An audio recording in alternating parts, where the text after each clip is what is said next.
All right. Good morning, everybody. It helps if I have glasses on to read. I now call to order the meeting of the Solano County Board of Supervisors for March 3rd, 2026. Madam Clerk, roll call, please. Supervisor James. Present. Supervisor Williams. Here. Supervisor Mashburn. Here. And Chair Brown. Yes. And Supervisor Vasquez has an excused absence. All right. Before we do the pledge and stand for a moment of silence, without crying, I hope, I would like all of us to think about the 6 service members who had died over the weekend and anybody else who has passed and the conflict that is happening far away from ourselves. So on that note, if I could have everybody stand and join in the Pledge of Allegiance and then stand for a moment of silence, please. Ready? Begin. I pledge allegiance to the flag of the United States of America and to the republic for which it stands, one nation, under God, indivisible, with liberty and justice for all.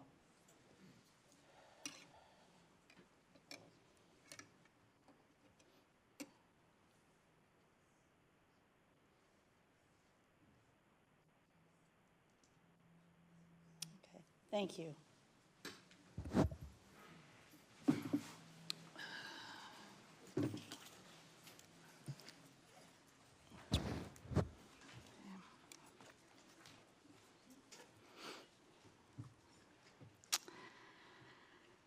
So, Madam Clerk, do we have any cards submitted for presentations? No, ma'am, I believe both of these are for items from the public. Yes, thank you.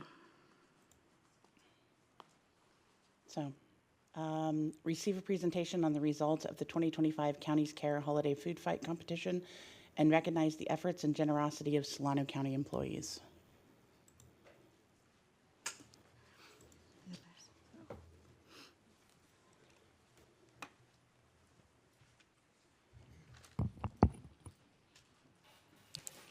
Well, good morning, Board. Matthew Davis with the County Administrator's Office. I'm joined by my colleagues here, Melinda Sandy, Amy Johnson, and Emily Shepard, also of the County Administrator's Office, and then Don Manley and Darwin Bozen of the Food Bank of Contra Costa in Solano. Today, we're here to share the results of the 2025 Counties Care Holiday Food Fight and recognize the incredible generosity of Solano County employees. As you know, this friendly competition with Contra Costa has been going on strong since 2004 in support of all those in need and struggling with food insecurity in our communities. I'm very pleased to report that this year, together with Contra Costa County, both counties have raised a combined $123,160. Of this amount, Solano County employees and their friends of the county raised $55,755. And our rivals in Contra Costa raised and contributed $67,404 through their employees and county friends' donations. We also want to sincerely thank Contra Costa County for their ongoing participation and partnership with this annual effort. While we enjoy the competition, the real winners are the families in the communities who benefit from these funds. Since the beginning of this friendly competition, Solano County employees has donated nearly $845,000. And together, both counties have raised more than $2.7 million in support of the food bank. That's a remarkable impact over 2 decades of service. I'm also happy to report that Solano County will hold on to the Big Apple Trophy for the 6th consecutive year in a row. Before we thank and staff and start distributing the awards, I'd like to ask the leadership from the food bank what this contest and these donations mean to them. So, Don and Darwin, please, here's your chance. Good morning, everybody. First, I want to tell you what an honor it is to stand here in front of you and be a servant of the community, as many of you are that's in this room today. It's a privilege to be able to serve the people we serve, and you may or may not know we serve roughly 27,000 households a month in Solano County, which equates to about 1 million meals per month that we're distributing in Solano County. There's a huge need, and as a resident of Benicia and Solano County, I'm proud of the fact that 6 years in a row, our county has taken the honor here. And so the meals that or the dollars that were collected, $55,000 from Solano County, it's going to be 100,000 meals going out into the community, serving our friends and neighbors. So Food insecurity is something we continue to battle, and we're going to continue to battle it, and cooperation with the community and the county and groups such as this are helping us to fight that battle. So once again, thank you all for the work that county has done, and I am very proud of our Solano County servants for being the #1 again 6 years in a row. Thank you so much.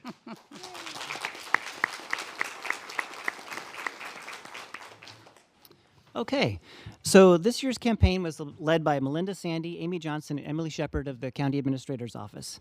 And as you can imagine, that's no small side project.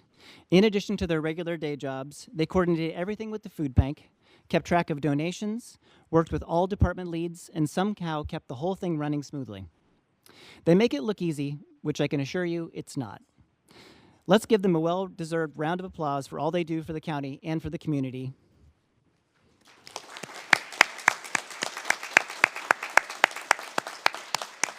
And now I'd like to turn it over to them to say a few words. Good morning, board. Can you hear me? Well, what a pleasure it is today to be presenting the board with our the outcome of our fundraising this year. To be this 6th year in a row is just really amazing. I'm amazed at the consistent enthusiasm from the employees here in Solano County, and I believe this fundraiser does create a unity within our county. It really does. We've had departments this year helping departments, reaching and just helping each other. It was really amazing to watch. It was great. I want to thank the board for your support. For the Food Fight fundraiser, and the department heads for allowing staff time to make this event a quality event, and to help us win the trophy, of course. Do we have staff that help, department team leaders, anybody that help with the Food Fight? How about we stand up and give you an award? Thank you. 55,000 in 6 weeks is amazing. Thank you. Thank you all for your hard work. Okay. Good morning. The food events and raffle baskets continue to be a top fundraiser for all of our departments. We're grateful to our general services staff who stepped up to handle the baked potato food events that we were worried we were going to miss out. We all love a baked potato. Probation and their tea party, that was a well-received event and something different than our typical food and raffle events. Also, the Sheriff's Department with the raffle for the bear ride to school. Maybe next year they'll do a bear ride to work. And also just all the donations from local businesses. We had Republic Services donate a basket to our county administrator's office, and we appreciate that donation and look forward to working with them again this year. Also, we sent out a survey to all the department leads, and so we look forward to taking that feedback and improving this year. We appreciate everyone's support, and we look forward to everyone's participation this upcoming year.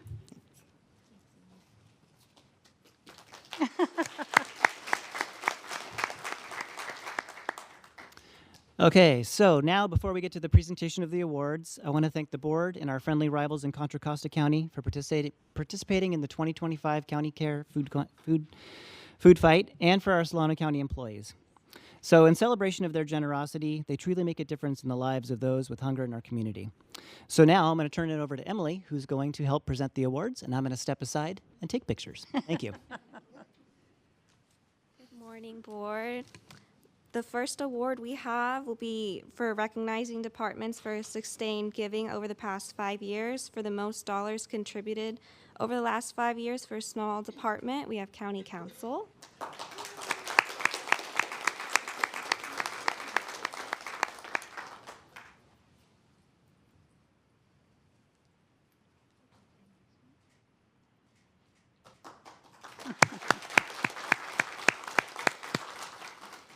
For most dollars contributed over the last 5 years for a medium department, we have the library.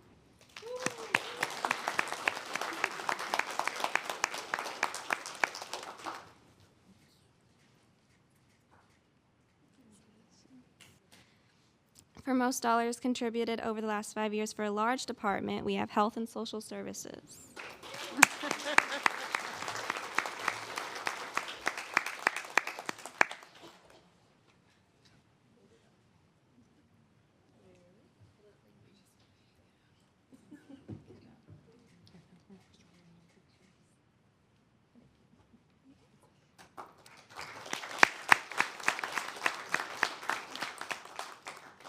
And now for dollars contributed per employees, those will be our trophies. In third place, we have Veteran Services. Ooh.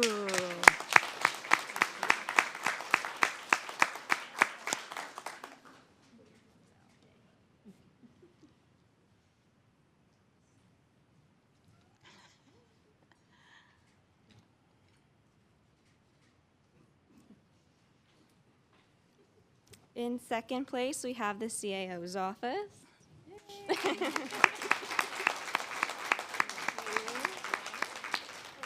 on, Ian. Congratulations.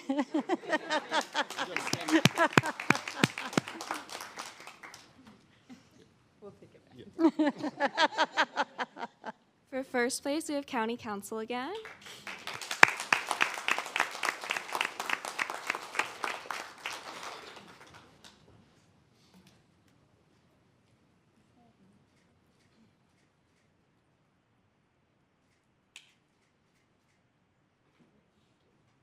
And then the Big Apple Trophy, I'm excited to announce it again, goes to Solano County. Well,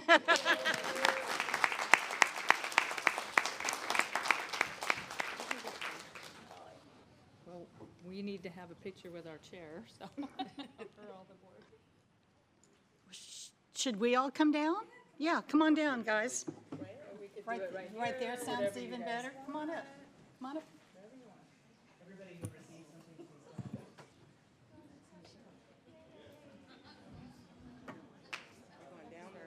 Yeah, just come on now. They can be down. Yeah, like I'm coming down. Yep. Sounds good.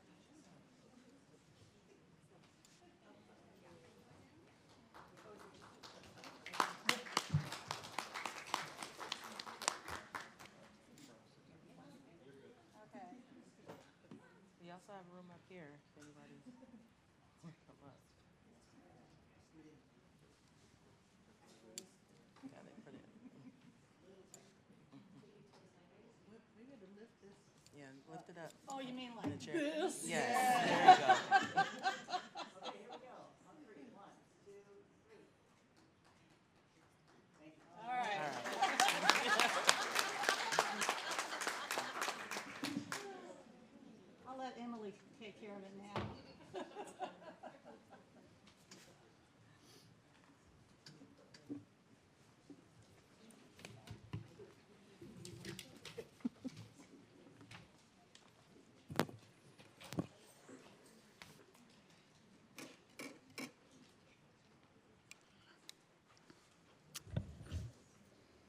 Okay.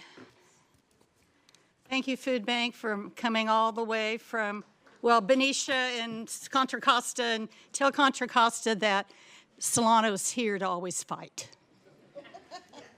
Okay. All right, Madam Clerk, next item, please. Adopt and present a resolution recognizing March 2026 as Red Cross Month in Solano County. Do I have a motion? So moved.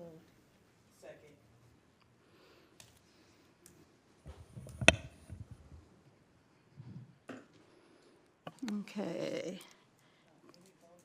Did Vince make Ordered by- it? Oh, ordered by good. a vote of Okay. 4-0.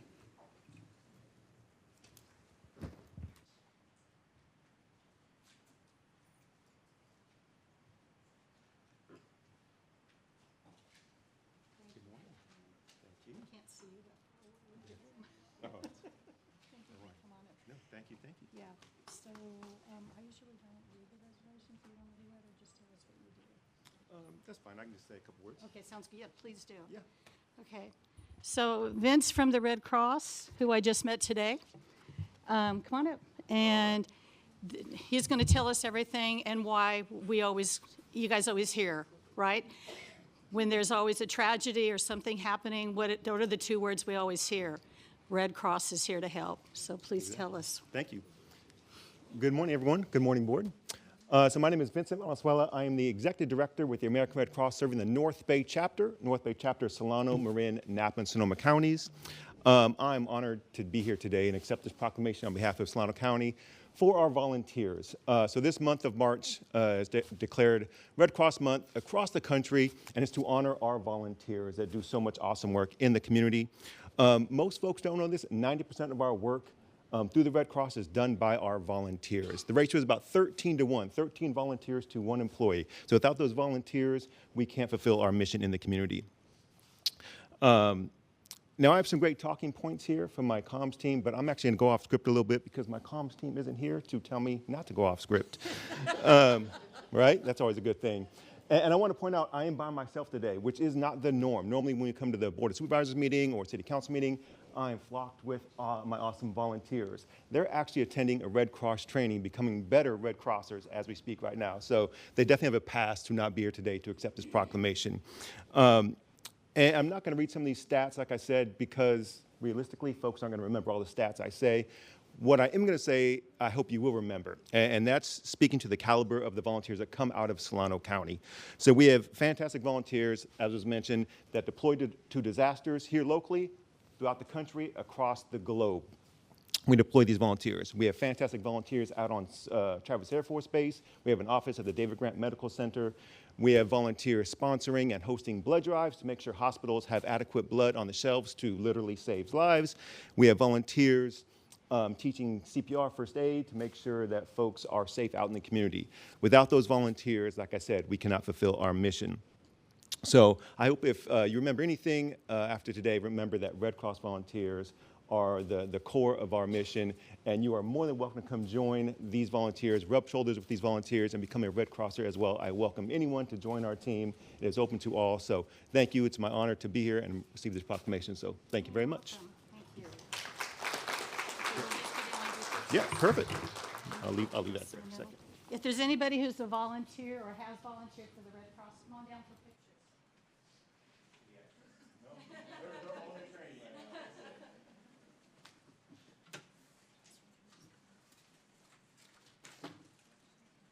Or if you've even donated blood, because that was a wonderful thing that you have done. Or platelets, all the things that you need, that's all important. It's all important. You should be up here.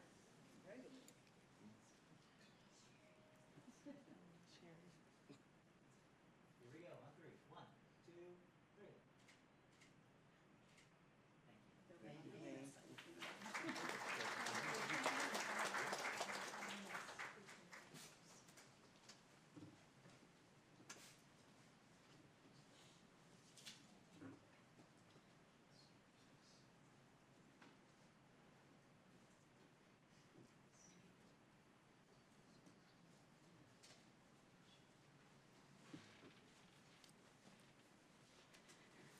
Okay. Right.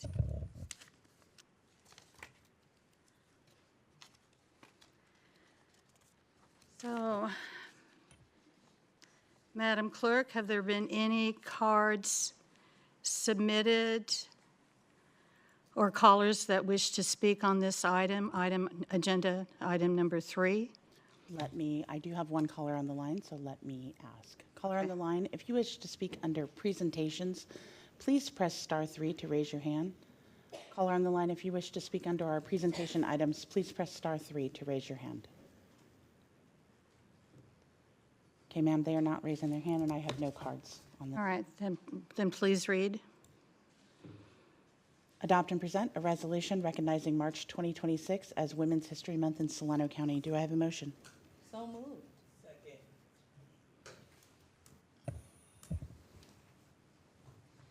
So ordered by a vote of 4-0. Solano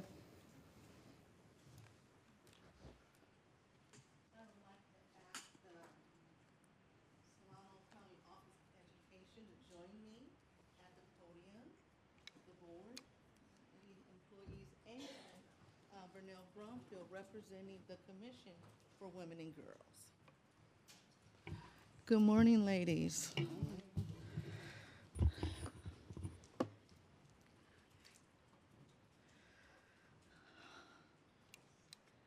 Oh, wow, okay. I'm really, truly honored to stand during Women's History Month with these amazing women. I'm truly honored to be in their presence.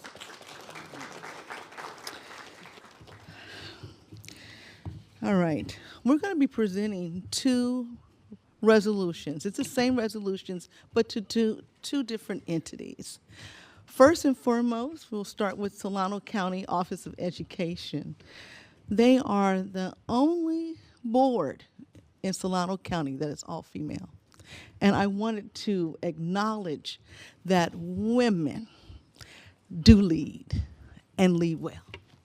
So that's why I invited them today. And I would be remiss not to acknowledge the Commission for Women and Girls and their advocacy in this county for the rights of women and girls, and to bring acknowledgement to the effects and the care that we need to continue to pour into women, support women in the roles that they serve. And we have some dynamic women here in the, just that for Solano County that's in leadership. I want to make sure I acknowledge all the women in leadership in Solano County, as well as the three women, my other colleagues, Monica Brown and Miss Cassandra James. So here's our resolution. Whereas Women's History Month, celebrated annually in March, is a national observance recognizing and honoring the vital contributions, struggles, and achievements of women throughout history and their profound impact on society. And whereas International Women's Day, observed each year on March 8th, celebrates the social, economic, cultural, and political achievements of women around the world. And whereas women currently hold 40% of elected positions within Solano County, reflecting meaningful progress toward inclusive representation in local government. And whereas the women's suffrage movement in the United States spanned more than 70 years, as leaders organized, lectured, and protested to secure women's rights to vote, culminating in the ratification of the 19th Amendment in 1920. Pioneers of this movement included Susan B. Anthony, Alice Paul, Carrie Chapman, as well as courageous advocates Ida B. Wells Barrett and Lucy Stone. Whereas women inventors have made transformative contributions to American innovation and achievement, including the development of life raft, fold-out beds, dishwashers, car heaters, feeding tubes, home security systems, and stem cell isolation, shaping product design, medical progress, and technologies. Whereas in April 2018, the Solano County Board of Supervisors established the Solano Commission for Women and Girls to raise awareness of issues impacting women and girls and to celebrate the achievements of outstanding local women. And whereas Dr. Nicola Parr made history as the first African American to serve as the county superintendent of schools, following her appointment, yes, go ahead. Following her appointment as interim superintendent by the Solano County Board of Education on July 23, 2025, marking a significant milestone for the county. And whereas the 2026 Women's History Month theme, Leading the Change, Women Shaping a Sustainable Future, recognize women who are driving sustainability efforts across environmental stewardship, economic achievement, and social justice. Now, therefore, be it resolved that the Solano County Board of Supervisors hereby proclaim March 2026 as Women's History Month in Solano County and honors the historic achievements of women while recognizing their continued leadership and contributions to the history, the culture, and future of our community. So please give these women a round of applause.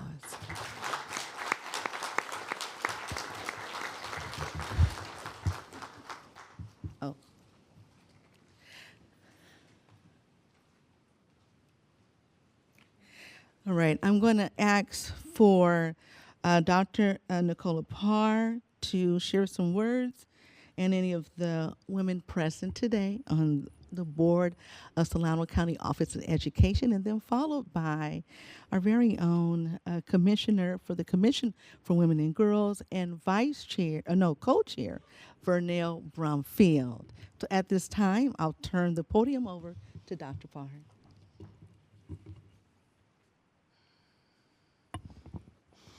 Well, thank you. I don't have words prepared. I just want to thank the Board of Supervisors for this honor and for this resolution. I think that it is lost sometimes that we have women that are leading in these important roles in education, and I want to make sure that I lift that up.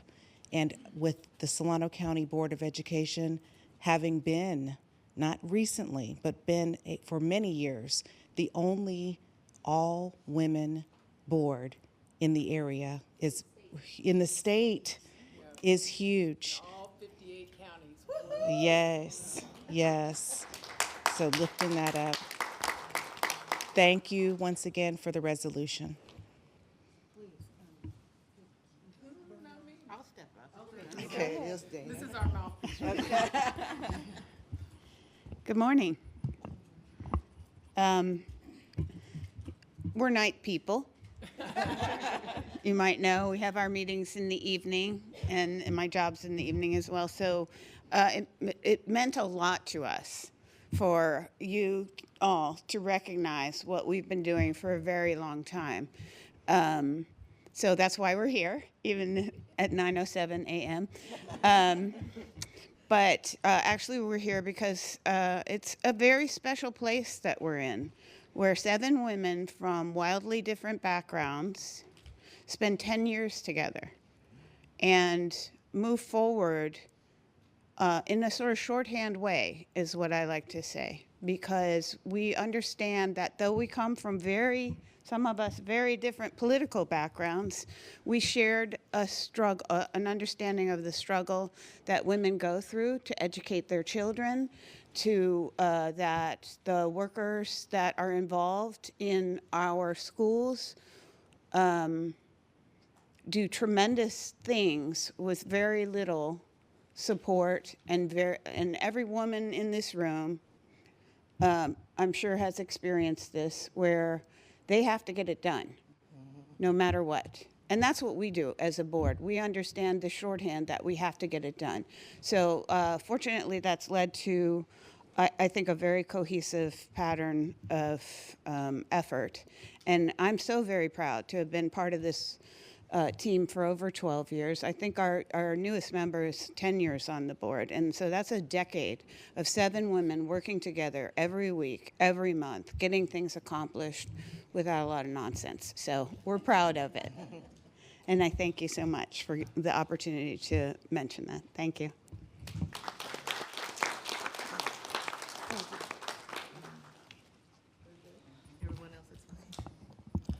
Good morning. On behalf of the Solano County Commission on the Status of Women and Girls, I'd like to thank the Board of Supervisors for this proclamation. I thank you so much. The mission of the commission is to improve the quality of life, the social and health of all women and girls in Solano County. And I invite you to come to our meetings on the 3rd Thursday of every month. And thank you again.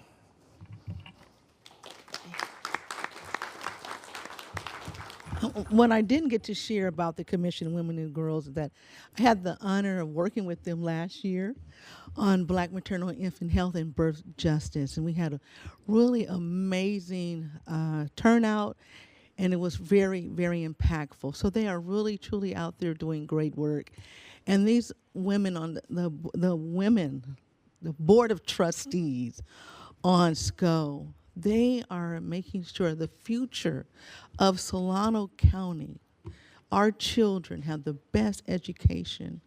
They're working diligently to make sure that those resources are getting to our students. And so I, again, want to thank them. And I guess I know at this time we'll go forward to take our photos. But again, I want to thank you all for coming because I know you work the night shift. I remember the night shift when you're working, but doing the work on behalf of our community. But please join me so we can all take pictures. All right, Vernell, this one's for you. Okay, thank you.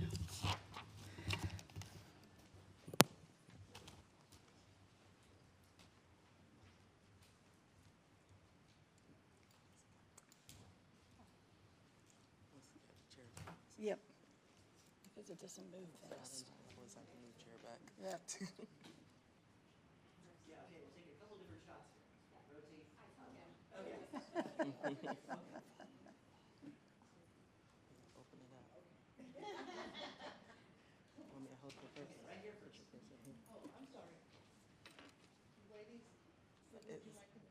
It's okay. I was just helping her with her purse. I trust MD. He'll get me in the picture. I'm not worried. Here we go. 1, 2, 3.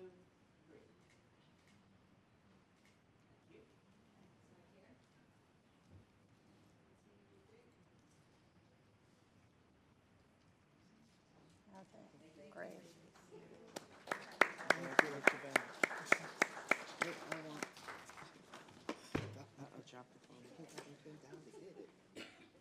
Hi.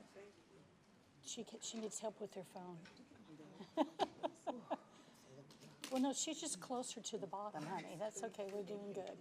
Okay. Okay.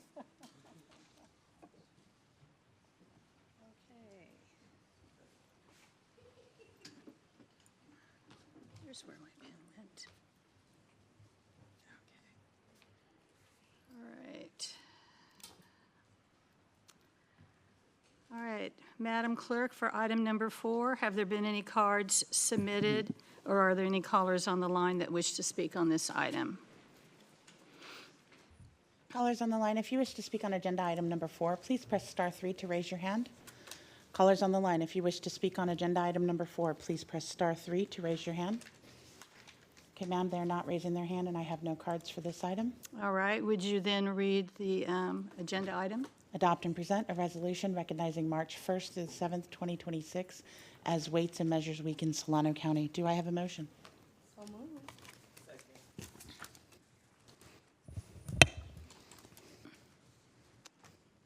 All right, so the tribe from, come on up, guys.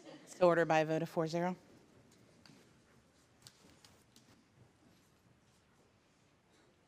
I drive by that place we've isolated you every morning.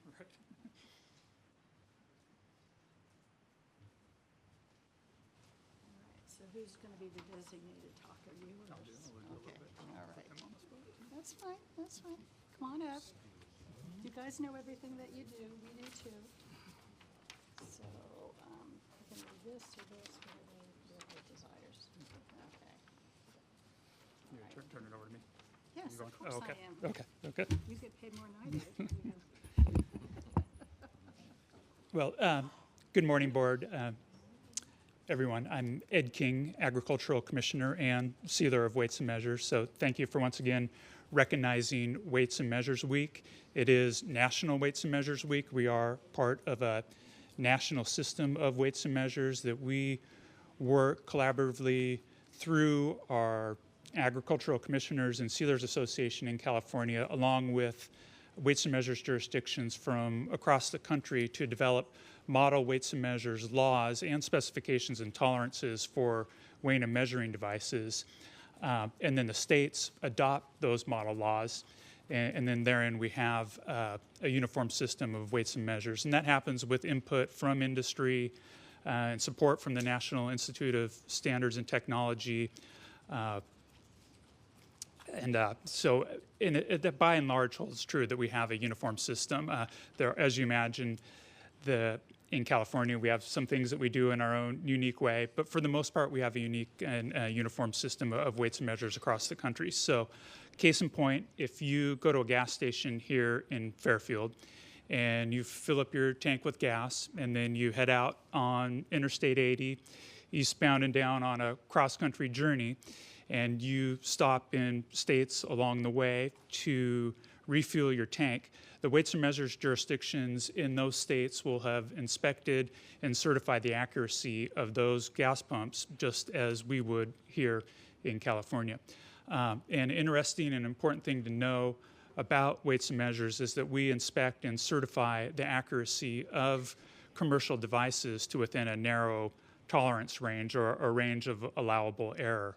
So to carry on with a gas pump example, by the way, we have 150 plus gas stations in the county, and that accounts for over 4,500 individual meters. So in the team here, and I'll introduce everyone in a second, but when they inspect a gas station, they will pump 5 gallons of gas into a certified container that we call a prover. And the gas pump will read an even 5 gallons, but we measure what was actually delivered into the prover. And on 5 gallons of gas, there's an allowable tolerance range of, we measure it in cubic inches, but the equivalent is a little over 3 ounces of gas.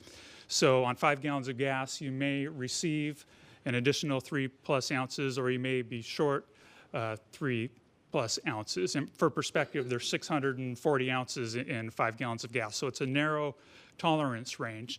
The idea is that time and time again, those meters will repeatedly deliver within that narrow tolerance range.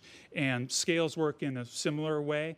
On the lower weight ranges of a scale, there's a tighter, more restrictive tolerance range. But as you apply more and more weight to the scale and it strains to weigh a greater load, then there's a slightly greater allowable allowance for error.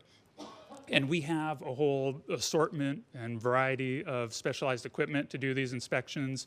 We have equipment to test electric meters, water meters, gas vapor meters, propane, diesel, aviation fuel, taxi meters. We still have a handful of taxis in the county. And then for scales, similarly, we have all types of specialized test weights to inspect everything from fine precision scales that you'd use to measure high-value commodities like gold or cannabis, jewelry, and the like, all the way up to heavy-capacity vehicle scales where we're using 500 and 1,000-pound test block weights. And all our equipment is certified and traceable to the state measurement standards that are kept in Sacramento, which are in turn traceable to the national standards, which are in turn traceable to the international standards. Supervisor Mashburn often refers to our department, the Ag Department, as small but mighty, and that's certainly true for weights and measures. The team here inspects more than 7,000 devices each year. So on any given day of the week, Chandler Giroux Lagarda, a longtime senior inspector. Chandler might be out on the far reaches of the county somewhere inspecting cattle scales, driving our big 50,000-pound heavy-capacity weight truck. Chandler went to truck driving school last year, so now has his commercial driver's license. And then while Chandler's out on a cattle ranch somewhere, Alora Perrin, you're in the back, Ag and Weights and Measures aide, and Edward Fuston, Weights and Measures inspector. They might be in Vacaville doing those gas station inspections. And then one of our inspectors couldn't be with us today, Kyle Craig. He's the other piece of our Weights and Measures program. He might be in Benicia or Vallejo doing what we call a price verification inspection, where we'll go into a retail store, we'll select a number of items, and have them scanned at the register to ensure that they're ringing up at the lowest price posted or advertised. So, and then we have Cody Zachariah is our deputy sealer of weights and measures. He's our program manager. He's the mastermind coordinating all the work throughout the year. And Drew Raymond is our assistant sealer. So above and beyond all else, we want to convey, we want everybody to have confidence in the commercial transactions that you're making. So the next time you're at a grocery store or a gas station or any setting as such, if you're filling up your propane bottle for your barbecue, or you're buying frozen yogurt, anything of the like over a scale or a measuring device, you can look for our weights and measures seal here. The current year seals are red, white, and blue in honor of the semi-quincentennial. Cody does the design on the seals each year. I love it. That's great.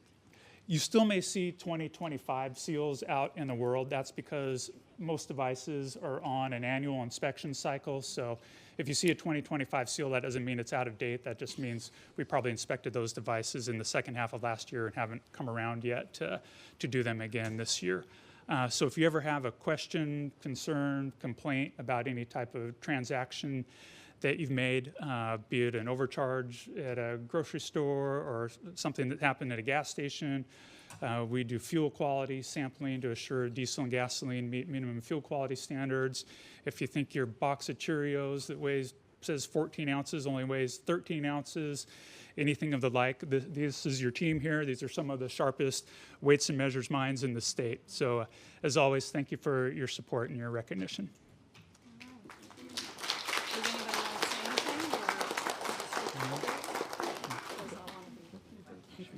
Pictures, all right, let's do the pictures. All right, so you've got, yeah, oh, good, yes, we'll have the token woman do it.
For those of you here in person, please complete a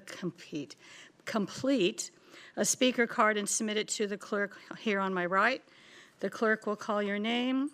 Please come forward to the podium promptly and be ready to speak. For those of you attending the meeting virtually, please press *3 to raise your hand to alert the clerk you wish to speak under public comment. The clerk will call out the last 2 digits of your phone number to let you know that it's time for you to speak. If you are not present when your name is called, we will move to the next speaker. Madam Clerk. Callers on the line, if you wish to speak under items from the public, please press *3 to raise your hand. Callers on the line, if you wish to speak under items from the public or on labor, please press *3 to raise your hand. Okay, ma'am, at this time, they are not raising their hand, but I will monitor it to see if it changes. Great, thank you. First speaker is Natasha North.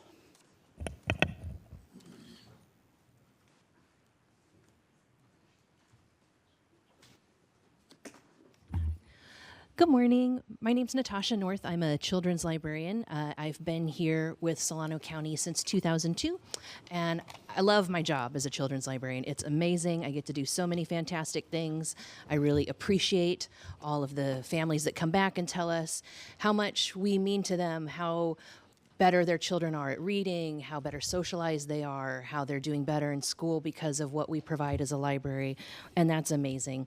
In my time, I've had an opportunity to train a lot of new librarians, a lot of new library associates, and I enjoy doing that. But it's not entirely unusual for them to leave us after obtaining that training to go somewhere else for better pay.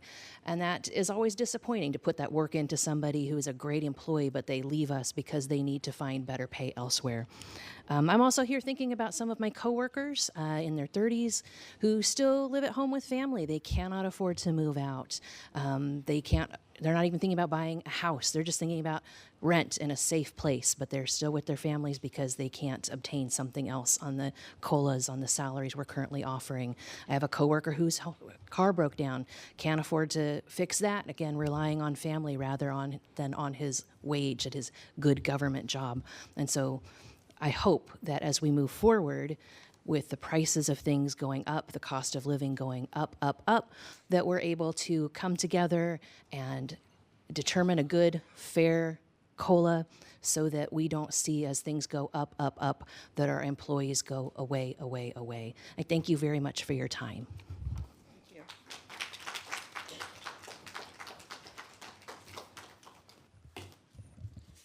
Next speaker is Jennifer LaRiviere. Good morning. I'm Jennifer LaRiviere. I am a member leader in SCIU 10-1 and a Vallejo resident. I work in the public library also, and every day I see someone who is in need of mental health services. Late last year, I was driving in Vallejo and I saw a person who was in a crisis. It was someone new who I didn't recognize in our neighborhood, and they were walking around with no shoes, and they were half naked, and they were yelling. And it was cold outside, and they'd taken their shirt off, and they were like helicoptering it around their head. And, it was clear they were in crisis, but I couldn't stop, and I didn't feel safe to stop, because what could I have done for this 6-foot-tall man built like a football player with no mental health service background of my own? So I called the Mobile Crisis Center, and the person on the line, they asked questions, and they determined that they would not send anyone. It wasn't enough of a crisis, and I didn't stay to monitor his movements. And the thing that they said, which sticks with me the most after that conversation, is that if Mobile Crisis sent someone, the person they sent would have been a volunteer. And not to knock volunteers, I love volunteers. We have great volunteers in the library. But mental health is something which deserves an actual dedicated staff person. It's not something that should be tacked on to, like, if you have time today, get around to this. It's mental health, it's public health. This board has the opportunity to prioritize public health, mental health, and to direct the county administrator's budget and make meaningful action in our community. If we didn't have a staffing crisis in Solano County, maybe we wouldn't have to rely on volunteers to provide vital support to people. I can't trust that calling Mobile Crisis is worth it. So yesterday, when I was driving down to Tuolumne and I saw a woman in a similar situation, I just didn't bother calling. It's discouraging when our leaders aren't leading to meaningful solutions. So please, we need action from you. We need direction from you. Stabilizing the workforce is your job right now. Please help.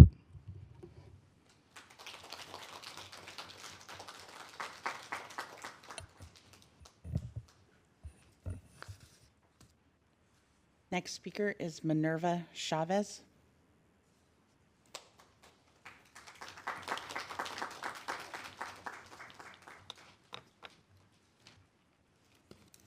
Good morning, Board Supervisor and everyone present today. My name is Minerva Chavez, and I'm a constituent in your district, Supervisor Williams.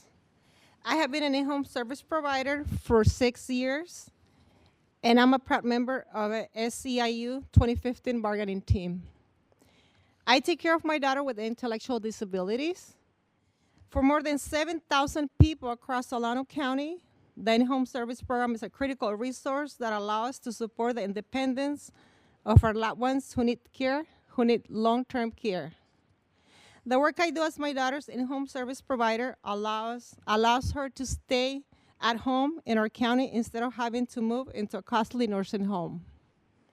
Raising the IHSS wages helps us ensure that every Solano resident can access the care they need, and the in-home service workers providing the care can afford the cost of living. Every $1 you all choose to contribute to caregiver wages brings 86 cents back to Solano County from state and federal funding resources. For example, if you all upset the ENU's most recent proposal for wages increase, our county will receive more than $12 million in state and federal funding over the next 3 years. This is money that will go into pockets of hardworking IHSS providers, Solano County residents, which will continue to stimulate our county's economy. The positive economic impacts of our most recent proposal will also generate more than $4 million new dollars in our local economy due to increased IHSS worker spending. Our community is stronger when our families have the resources we need, including access to essential home care. You all have the power to make that happen by paying home care workers a wage that reflects the value of our job. We urge you all to show your commitment to family values by raising wages for IHSS workers in our next union contract. Thank you so much.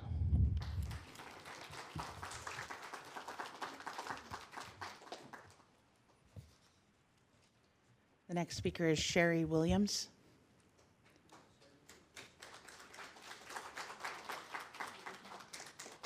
Long time no see, everyone.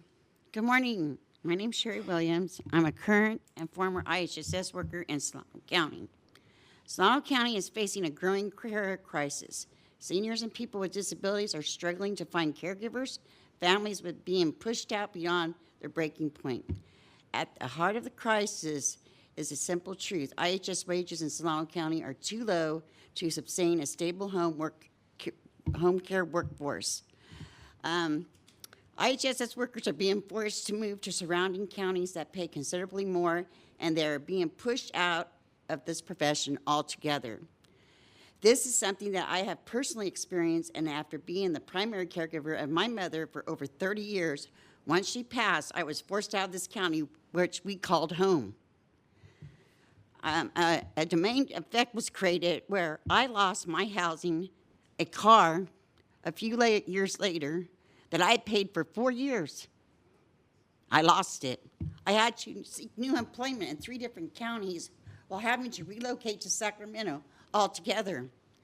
This has even exposed me to dangerous situations that have affected me physically and mentally. And with guns and with a gun held to my head almost, and knives pulled on me, going to these situations where I worked. Yet instead of addressing this crisis, you have delayed and deprioritized our contract. Enough is enough. We are essential workers, and we are tired of this disrespect. In over 30 years, this county has only given 4 raises. $650, $950, $1150 when I came into this county, and when I started almost 20 years ago, and at that time, I only received 1 raise last year with an additional of 50 cents. We got a 75 cent with 50 cents from the state. That brought us to $17.70 thanks to 2015. Meanwhile, members of this board received an 18% raise in 2025. You made sure your wages were kept up with the cost of living, but not ours. Supervisors, your constituents are hurting, parents, grandparents, and children are suffering. What's at stake is our ability to care for our families, maintain stability in our lives, and be treated with basic human dignity. Continued underfunding of IHSS will have the serious consequences for future of care in Solano County. We're not just asking you, we are begging you to act now before this crisis gets out of hand more than what it already is.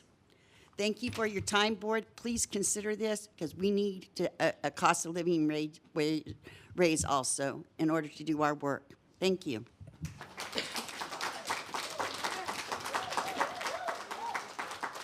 Next speaker is Kathy Menzingo.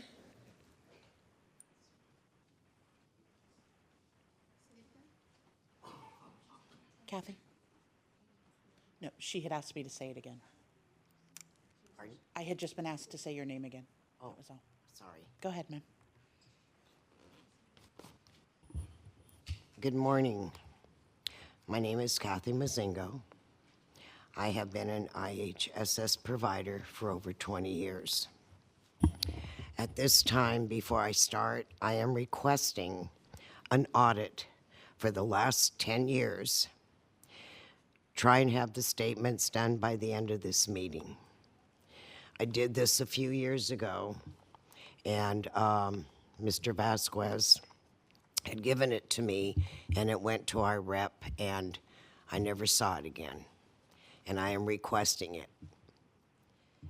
It seems every time our contract ends, we have to fight for a raise, being told you don't have the funds. We can't afford it. Every time this is the answer we get. Why? Where's the money allocated for IHSS? Money that is paid by the federal, state, and county.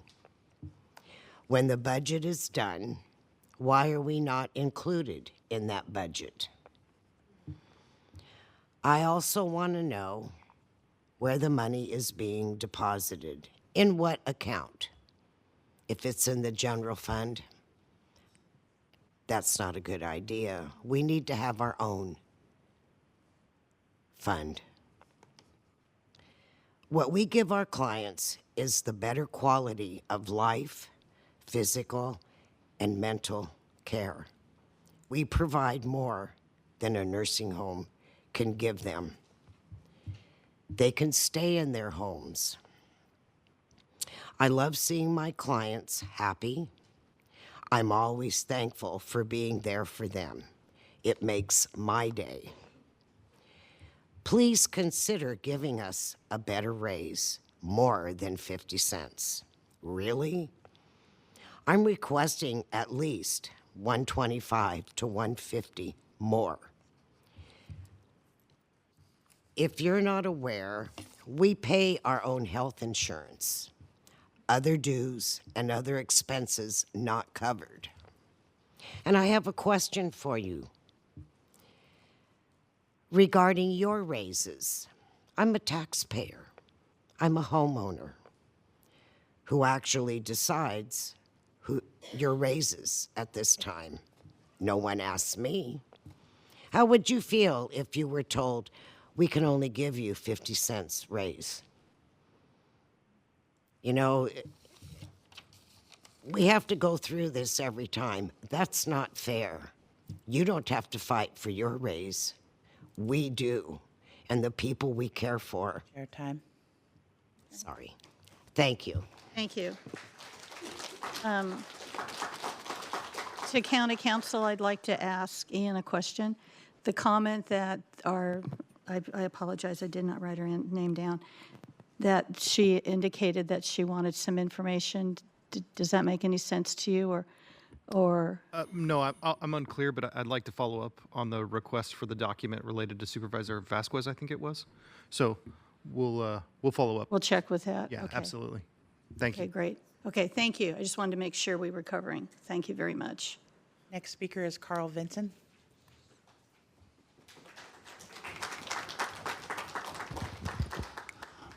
Good morning. My Purple Nation, I want y'all to repeat after me. Respect us. Protect us. Staff us. Pay us. Thank you.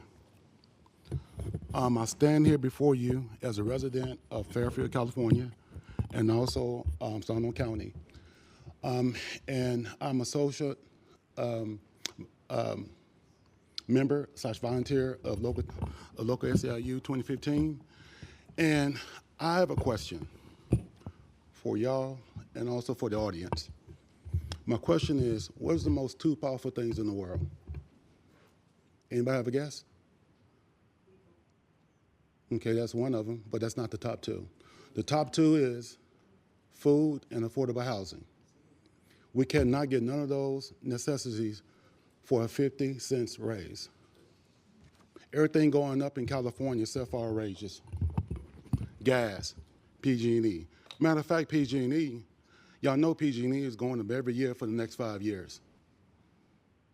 Rent is going up through the roof. We're in a budget deficit. But yet and still we can't get what we want, and y'all expect us to take the things that y'all are willing to give us.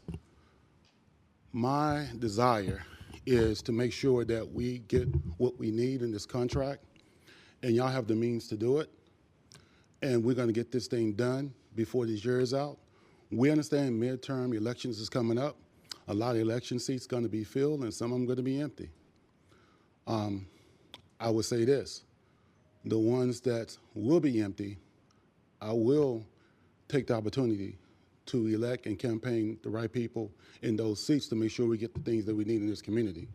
And I stand before you as community leader, activist, and advocate, and also advocate for SEIU, Local 2015. We're going to get this thing done because we have caregivers that care for the lives of people, and we put our lives on the line every day, and we don't talk much about this. Me, as being a former caregiver, I know all the things. Those are one of the reasons I decided to join the Solano County IHSS Public Authority Advisory Committee, because I understand what it is to be in the trenches as caregivers. And me to be liaison between our caregivers and also their clients, and so I can represent them before our board of supervisors here in Solano County. So I ask you, what can we do to get this done? Because this is not going to end at all. We're here to stay and make it plain and understanding to where we're going to get this race done, come hell or high water. Thank you, and y'all have a nice week. Next speaker is Simone Arnett.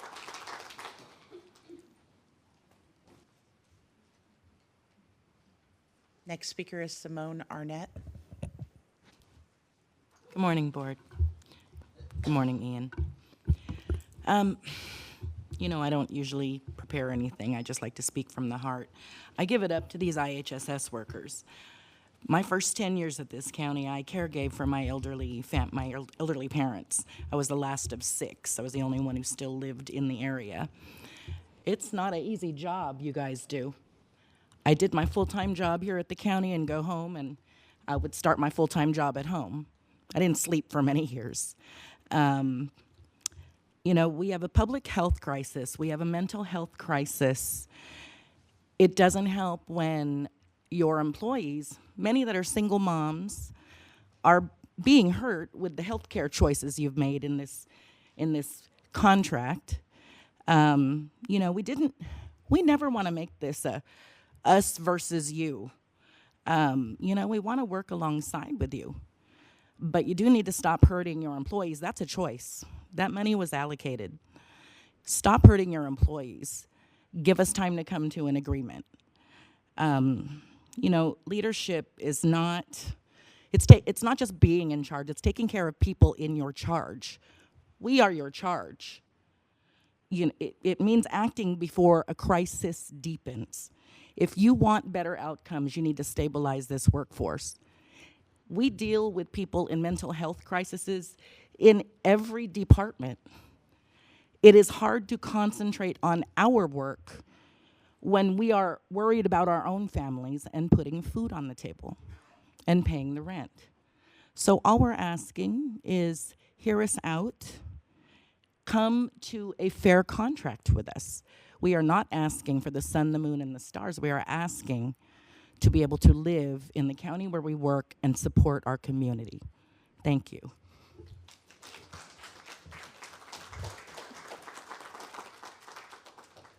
Next speaker is Julia Hahn.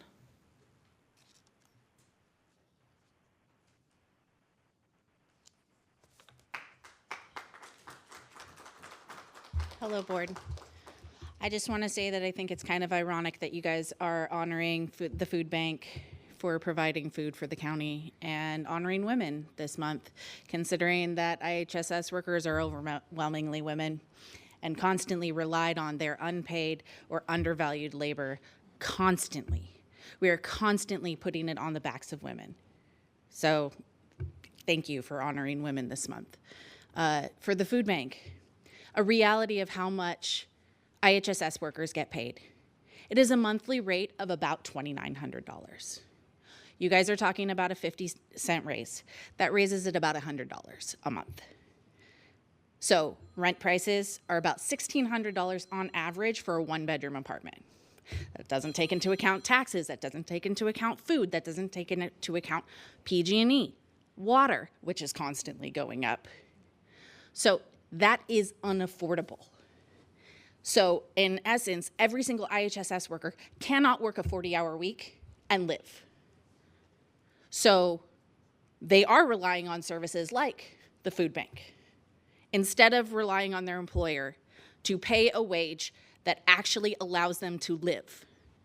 So please take that into account when you are going into these negotiations. Thank you.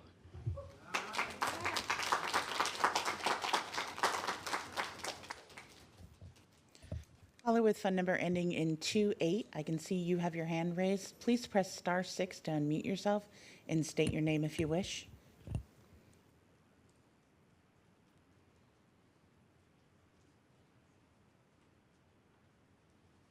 Hi, can you hear me? Yes, we can.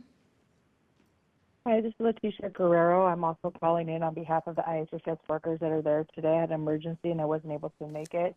But I just wanted to share with you all the information that IHSS is significantly more cost effective than institutional care. It prevents costly placements. IHSS allows low-income seniors and people with disabilities to remain in their homes without reliable workforce. These individuals often end up in skilled nursing facilities where monthly costs can be even 6 times higher than in-home health care. IHSS reduces emergency services. Stability in home care reduces the frequency of preventable emergency room visits and hospitalizations, which often fall on county-funded health systems, straining the county budget even more. Solano County faces a recruitment and retention crisis that threatens the delivery of essential services. Research is showing that the wage increases can reduce workforce turnover by up to 30%. Lower turnover reduces the administrative burden and costs associated with constantly processing new provider applications.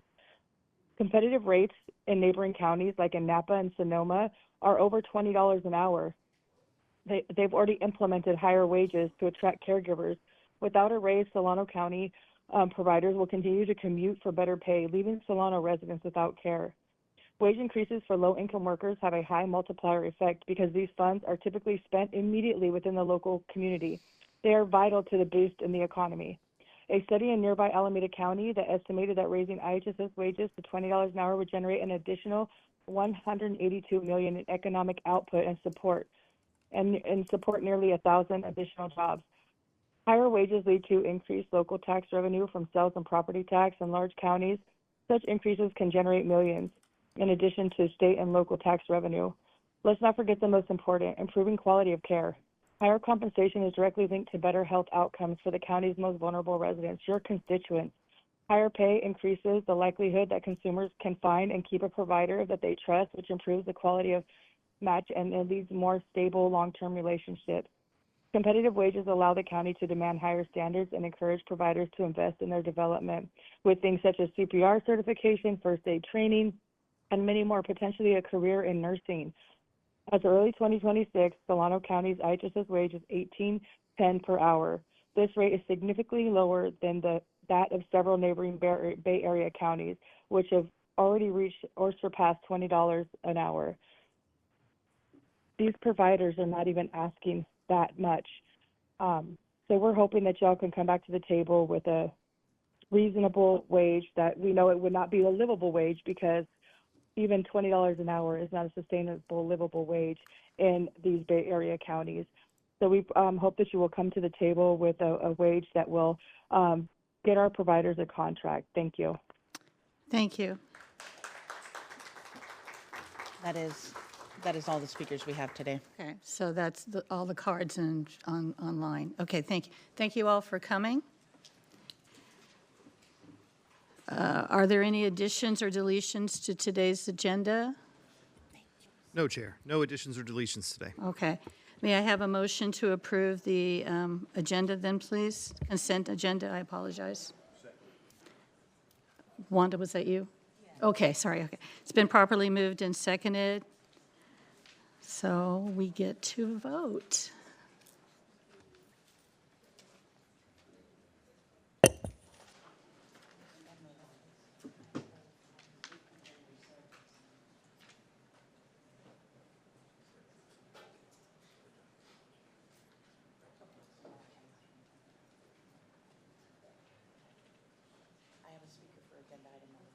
Number 5, okay. Got it. Okay. Yes, please. So ordered by a vote of 4-0. Okay. Are there any agenda items the board members wish to speak on or have pulled from the consent calendar?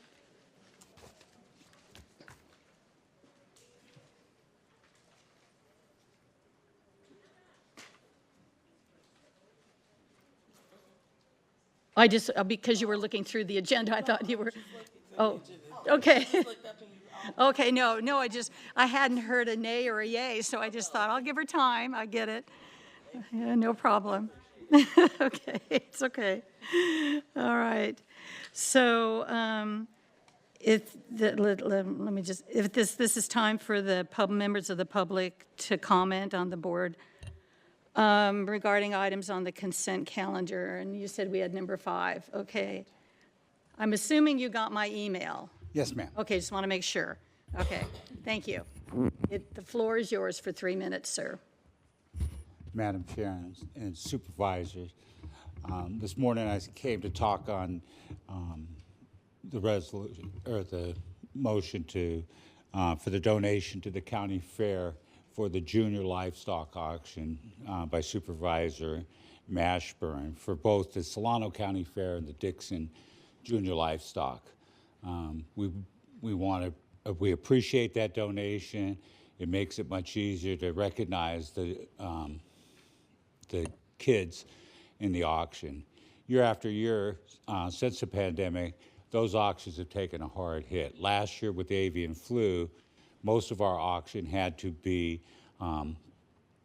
online or killed on the prior to, and we did a photographic display of the animals. So significantly down in the investment. So it's heartfelt that we appreciate the donations. Also, we want to let you know that sponsorships and donations are being accepted. We are two and a little bit away, June 11th through the 14th this year, and we're celebrating Stars, Stripes, and Carnival Lights. It is also America's 250th birthday, and we're going to participate with Hometown Heroes on the Midway and the others. So those are available. We're working with the VFW and the American Legion for each of the cities to have an opportunity to display their hometown heroes. We're hoping to get all 26 of those light standards lit up with some smiling faces or memories. If we fall short, we'll surely be back here. And again, the community is welcome to donate. I'm sorry, it's a sales pitch, but I'm just laughing because I know that's true. People are getting real tired of seeing my signature there. Thank you so much. Okay, thank you. I apologize. It's a good thing we're friends because you always get me in to do something to start laughing.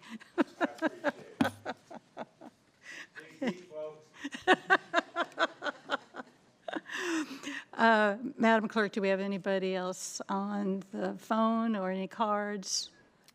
The only caller I have on the line is for one of our regular calendar items. Okay. All right, so public comment on consent has come and gone. And this is time for the members of the public to make comments on the board regarding items that are on the consent. I think we've done that. We're okay. So.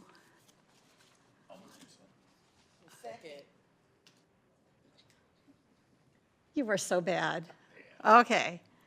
So it's been properly moved and seconded, because thank you guys for letting me get to the next page.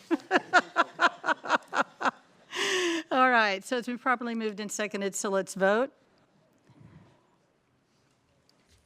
So ordered by a vote of 4-0. I'm sorry, Joe just got me going, so just keep going on this one. All right, so Madam Clerk, I believe we're on item number 19, am I correct? Correct, ma'am. All right, so Paragon, I apologize, you have to read it, my bad.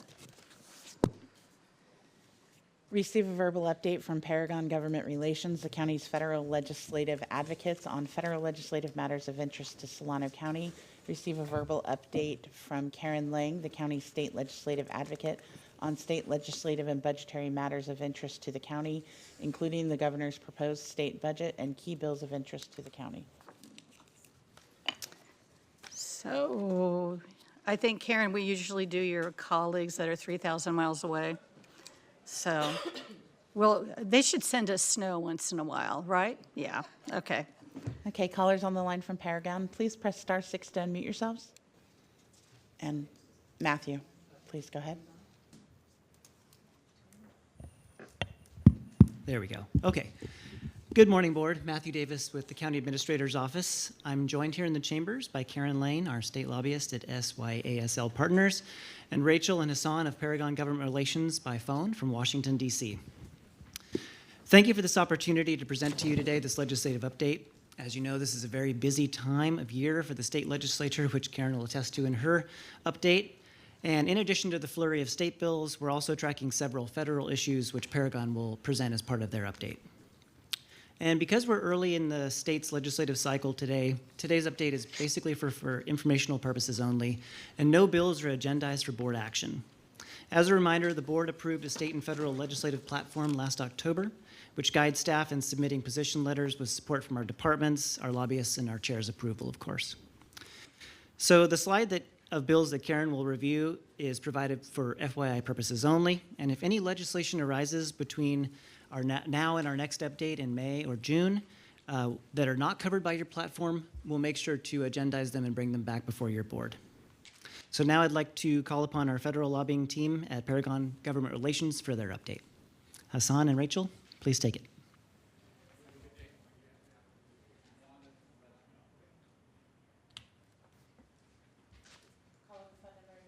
Hi there, can you hear us? Yes, we can. Wonderful. Hassan, did you want to kick us off? I'm sorry, I'm not hearing what you just said. Is Hassan on? I have two callers from your area, but, and both are unmuted. I'm assuming Hassan's phone number is ending in 16. Let me take a look. Well, hi, everybody. This is Rachel Mackey, and I am being joined by Hassan. Yeah, that's him, 16. Okay, I think I'm on now. You guys are. can hear me. We can hear you. There we go. Rachel, why don't you kick things off with the conference recap, and then I can kind of jump in as well. Okay, well, great. Good morning, everybody. This is Rachel Mackey with Paragon Government Relations. We really enjoyed the opportunity to see Supervisor Williams and Ian and Matthew last week here in Washington, D.C. at the NACO Legislative Conference. The conference is just always such a great opportunity for the supervisors really to do that peer exchange with their colleagues and peers, both from within the region and the state, but even just around the country, kind of troubleshoot problems that county officials are facing and engage with our federal partners across this conference who are there as speakers, who are there, at tables where they're taking questions and talking to supervisors and doing pull-aside meetings. And then, of course, to take that time with the delegation on Capitol Hill, really make the case for resources that the county needs through community project funding, make sure that the delegation is hearing from the supervisors on what it looks like on the ground for the federal policies that are being developed in Washington to be implemented, the help they need, the challenges that are occurring, then the real world effects. And we know that those relationships are so key with Representatives Garamendi and Thompson, as well as Senator Schiff and Padilla, and all four of those lawmakers received visits.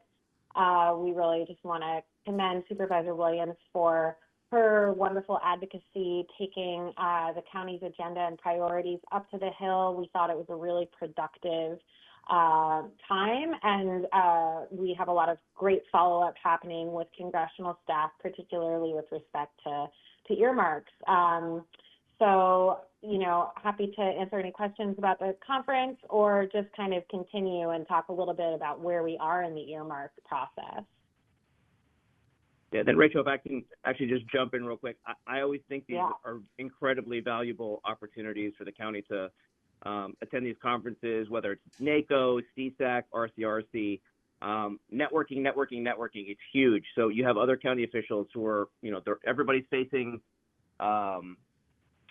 in some cases, overcoming some of the same challenges as Solano County. So to talk to those other officials, see what they're working on, hearing from administration officials at this conference, hearing from some of the top staff on Capitol Hill, some of the committee staff. These are the folks who are making the decisions when it comes to drafting legislation. So getting that opportunity to interact directly with them, expressing, whether it's frustration, admiration maybe on something, I think it's always a good opportunity to sort of connect. And we've seen conversations in the hallway. We don't have, Republicans are in charge right now. We don't have Republican members that represent Solano County, but conversations happen with other county officials who do have Republican members, Republican senators.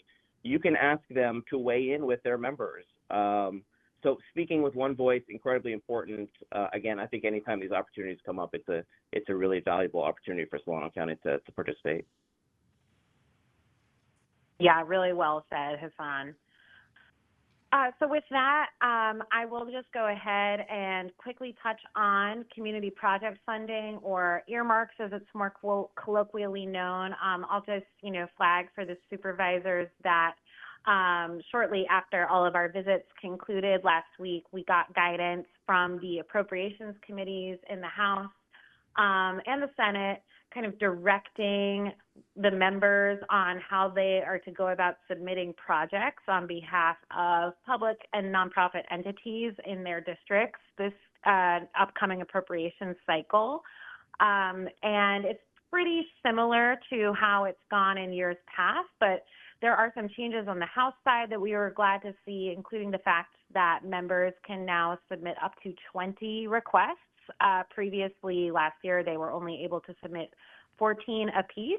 So that does mean that Representatives Thompson and Garamendi will have some additional slots that they can potentially use for Solano County's funding requests. There's also an account that is now open on the House side within the Department of Health and Human Services, Health Resources and Services Administration, or HRSA. So that is another area where in the past we hadn't been able to submit funding requests. I don't think that will impact the county's plans this time around, but it may, again, sort of free up some funding requests just in general that haven't been able to be submitted on the House side previously. That said, we are working closely with Ian and with Matthew and with different project leads across the county and different departments to submit, I believe, about 4 congressional funding requests. And those deadlines are quickly approaching, but we are, I think, making good progress and hopeful that we will, be able to see some of your delegation submit at least, a couple of those projects that will hopefully make it into the appropriations bill. Those include a couple that we've talked about with the first 5, as well as a project request from the Office of Emergency Services on a mobile command center and a stormwater design and implementation planning project. So we're working on all of those. We were able to kind of brief Representatives Garamendi and Thompson about what they might see coming, and we are in contact with their staff too about different questions we have about, which account makes the most sense for these submissions, et cetera. And I will just say that we were successful last year. The county did secure a earmark of upwards of $1 million for the radio tower project, thanks to Representative Garamendi. Supervisor Williams made sure to thank him for his support for that when we were there last week. And yeah, they expressed great interest in helping the county with their requests moving forward. Hassan, do you want to talk about surface transportation reauthorization? Sure. Just one more quick thing on earmarks. So great, yeah. Update. Rachel mentioned the quick turnaround on the deadline. Yeah. So the first deadline is going to be this Friday. That's Congressman Thompson's deadline. Senator Schiff also has a Friday deadline, and then Congressman Garamendi's deadline is March 9th. So that's next Monday. So very quick turnaround on those projects. And then while the number of projects that House members can submit did increase, the overall funding pot did not increase. So we want to set expectations, know that with that, same funding pot, it could dilute sort of the average award size per project. So something to be aware of when we submit these projects. And then just in terms of strategy, I know Senators Padilla and Schiff, their staff has told us that they're going to coordinate a little bit more closely this year, and they'll probably, look to prioritize those projects that weren't submitted in the House. So if Congressman Thompson or Garamendi does not submit a project, we will have an opportunity with the two Senate offices. Admittedly, it is a little bit tougher to get things through the Senate side, but something we're going to be looking to push. I'll jump right into the Basics Act. This is one that we're excited about. The bipartisan infrastructure law that's set to expire this year. That law was a fairly, it was a pretty broad infrastructure investment, but the basis of that package was a surface transportation bill, and that gets reauthorized every 5 to 6 years. So that sets policy, funding levels, things like roads, bridges, transit, rail, road safety projects, things like that. So that expires September 30th. So we're going to see some movement at the committee level soon. There's no text out just yet on either the House or Senate side. So that's in development at the moment. So a proposal that we're pretty excited about right now that a lot of the local government groups have been coalescing around, it's called the Basics Act. And that's designed to get dollars directly to counties and cities. So it would essentially require state DOTs, so in this case Caltrans, to sub-allocate a portion of bridge formula funding to local agencies to make sure that those locally owned bridges aren't left out of the mix. So right now Caltrans gets to make those decisions. And a lot of times what we see is that they'll prioritize the state-owned bridges over those locally owned bridges. So again, this would sort of bypass Caltrans, get the money directly to, in this case, Solano County for those types of projects. It would also sub-allocate a portion of the road safety funding down to local government. So again, this has been endorsed by some of the local government groups, so your NACOs, NLC, National League of Cities, some other groups. You will see a lot of pushback from state DOTs. So expect a little bit of a fight over this. This is something that we would recommend Solano County support. I think we have enough direction in the county's platform to take a support position, but something we can explore with Matthew. I also want to mention that Congressman Garamendi is on the Transportation Infrastructure Committee. He's fairly high up the food chain on that committee. He is on the Democratic side, but we'd love to get his support for this proposal, and we'd love for it to be included in that base surface transportation reauthorization package once it comes out. And Hassan, and through the chair, when we were in Washington, D.C., Supervisor Williams did ask Representative Garamendi if he would be a sponsor of that bill, and the county did also send some letters to our representatives on behalf of the chair requesting their support.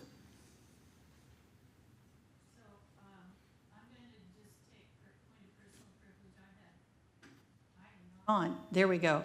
Point of personal privilege. I have two just personal questions.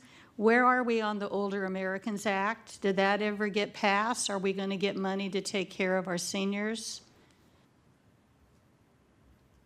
Great question, Supervisor. So the Older Americans Act, the reauthorization has not moved. This was something that they almost got done right at the end of the last Congress during the lame duck session. It was part of a big government funding package, but that kind of got blown up at the last minute. But the Older Americans Act, all of those programs are discretionary, and so they continue to be funded regardless of the authorization status.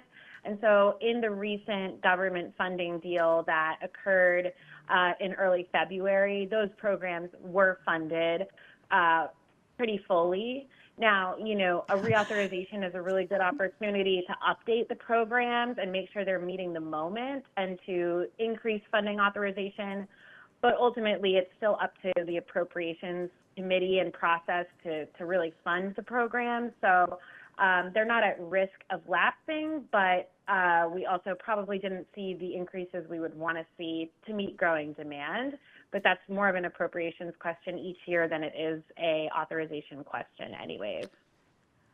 Okay, so we're not going to get as much money, because I'm just going to share with you, we have more and more seniors that need help for food. When I don't know if you guys were not paying attention, but listening to some of the dialogue that we had today. The other question that I have is HR 7361. It has to do when President Biden signed those of us who taught school to finally get our full Social Security. It all came in one bunch, and it's called the No Tax on Restored Benefits. I was wondering if you have any idea of how that's going, or have you heard anything about it? Thank you. Taking a look. Oh, sorry, Hassan, did you want to go? I mean, I don't have a lot of info. I'm just looking up the bill right now. This isn't one that I've heard a lot about. It does look like it has bipartisan support, but not a lot of co-sponsors. I don't anticipate this would move anytime soon. Rachel, I don't know if you've heard anything differently. No, what I was going to say is that because they passed this massive reconciliation package last summer, HR 1, that was really took care of a lot of the priorities that the majority parties had for tax law, for the tax code. And I think that was kind of their big push on changes to the tax code. I think it's unlikely we would see another tax package move during this election year. So, it's probably more of a messaging type marker bill. Maybe it would get a hearing, hard to say, but I think unlikely to move in the current Congress. Okay, so. But absolutely, thank you for flagging the bill. Though we'll take a closer look at it. Well, yeah, those are just my committee. those are my two that are personal to me. So, and yes, if you get a chance, if you can just keep it going, because it's not like there aren't a whole lot of teachers in the state of California who got that, as well as the fact that there's a lot of us whose parents, let alone ourselves, getting up there and just need some of the things that we do get in terms of area agency on aging and helping people to live in their homes and stuff like that. So I appreciate that time. Before we go on to Karen, is there anybody on the dais who has a question to our folks in DC? Go ahead. Thank you, Chair Brown. I just wanted to ask Paragon to also touch upon the House Farm Bill as well, just to give us an update. We all have some form of agriculture in our districts, and so it'd be good to have an update on, just so that the board know where things stand. Thank you. Sure thing, and I'm happy to do that. And Rachel, feel free to fill in on any of the nutrition assistance side. So the House Agriculture Committee was set to mark up their farm bill reauthorization last week, but because of the snow we got, it wasn't a lot, but it was enough to delay consideration. So they're actually going to take that up this evening. They're going to start at 6 o'clock. It's going to be a long one. It's probably going to be a long night for them. They'll probably work into the next few days as well. As you know, this has traditionally been a bipartisan effort, but that's sort of changed in recent years. So the law actually expired 2 to 3 years ago. It's been surviving on short-term extensions since then. The latest one is set to expire September 30th, so they need to do something before that day, whether it's another extension or this reauthorization bill. We did send a little bit more of a longer update in the weekly update that I think Matthew distributed to the board maybe earlier today. That has a little bit more detail, Supervisor. I think that does include some of the requests from the local farm bureau.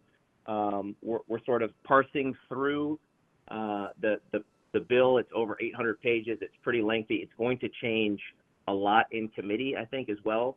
But again, the reason that this bill has become so partisan in recent years is that nutrition assistance. This bill has traditionally shaped the policy around the SNAP program or CalFresh. And after those major changes to SNAP that were included in HR 1, it's sort of been a political hot potato. Democrats don't want to move forward on reauthorizing some of these ag programs without reversing or at least delaying those SNAP changes. Aside from that, a lot of the other provisions in the bill have a lot of bipartisan support.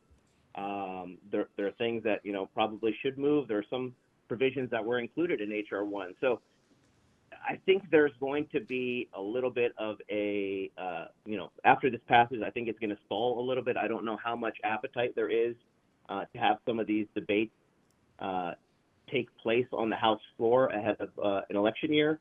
I don't think Republicans want to be put in a position where they're going to have to, vote on some of these the SNAP provisions and other things that might not make them look as good on the political side of things. A couple other big issues that could slow down the consideration. One is pesticide use, federal preemption.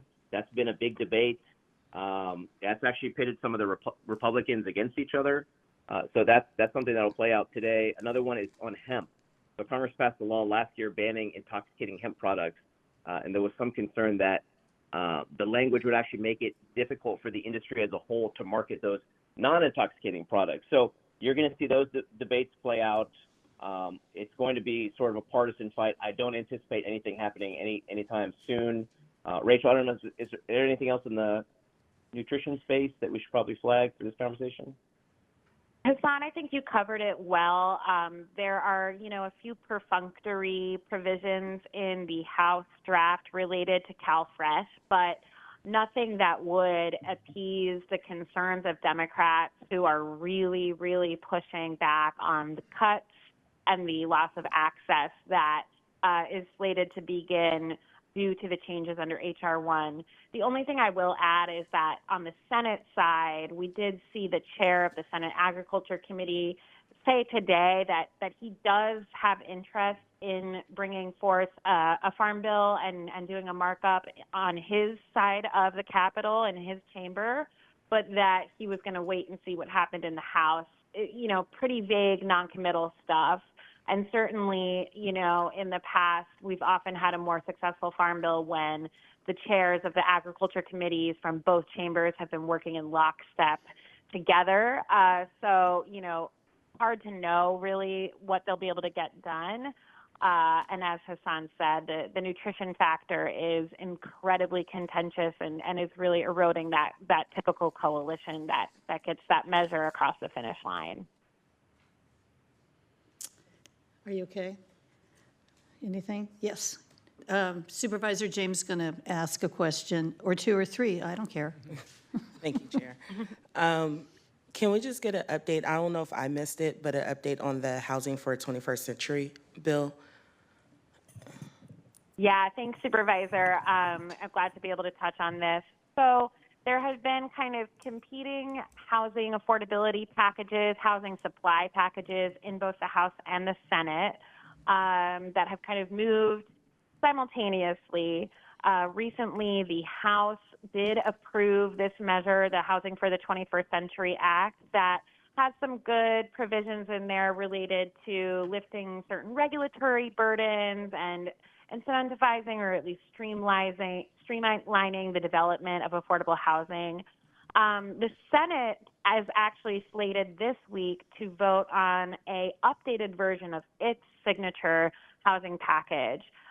Initially, it was called the Road to Housing Act, but they have since incorporated some of the provisions from the House bill to kind of create a new measure called the 21st Century Road to Housing Act.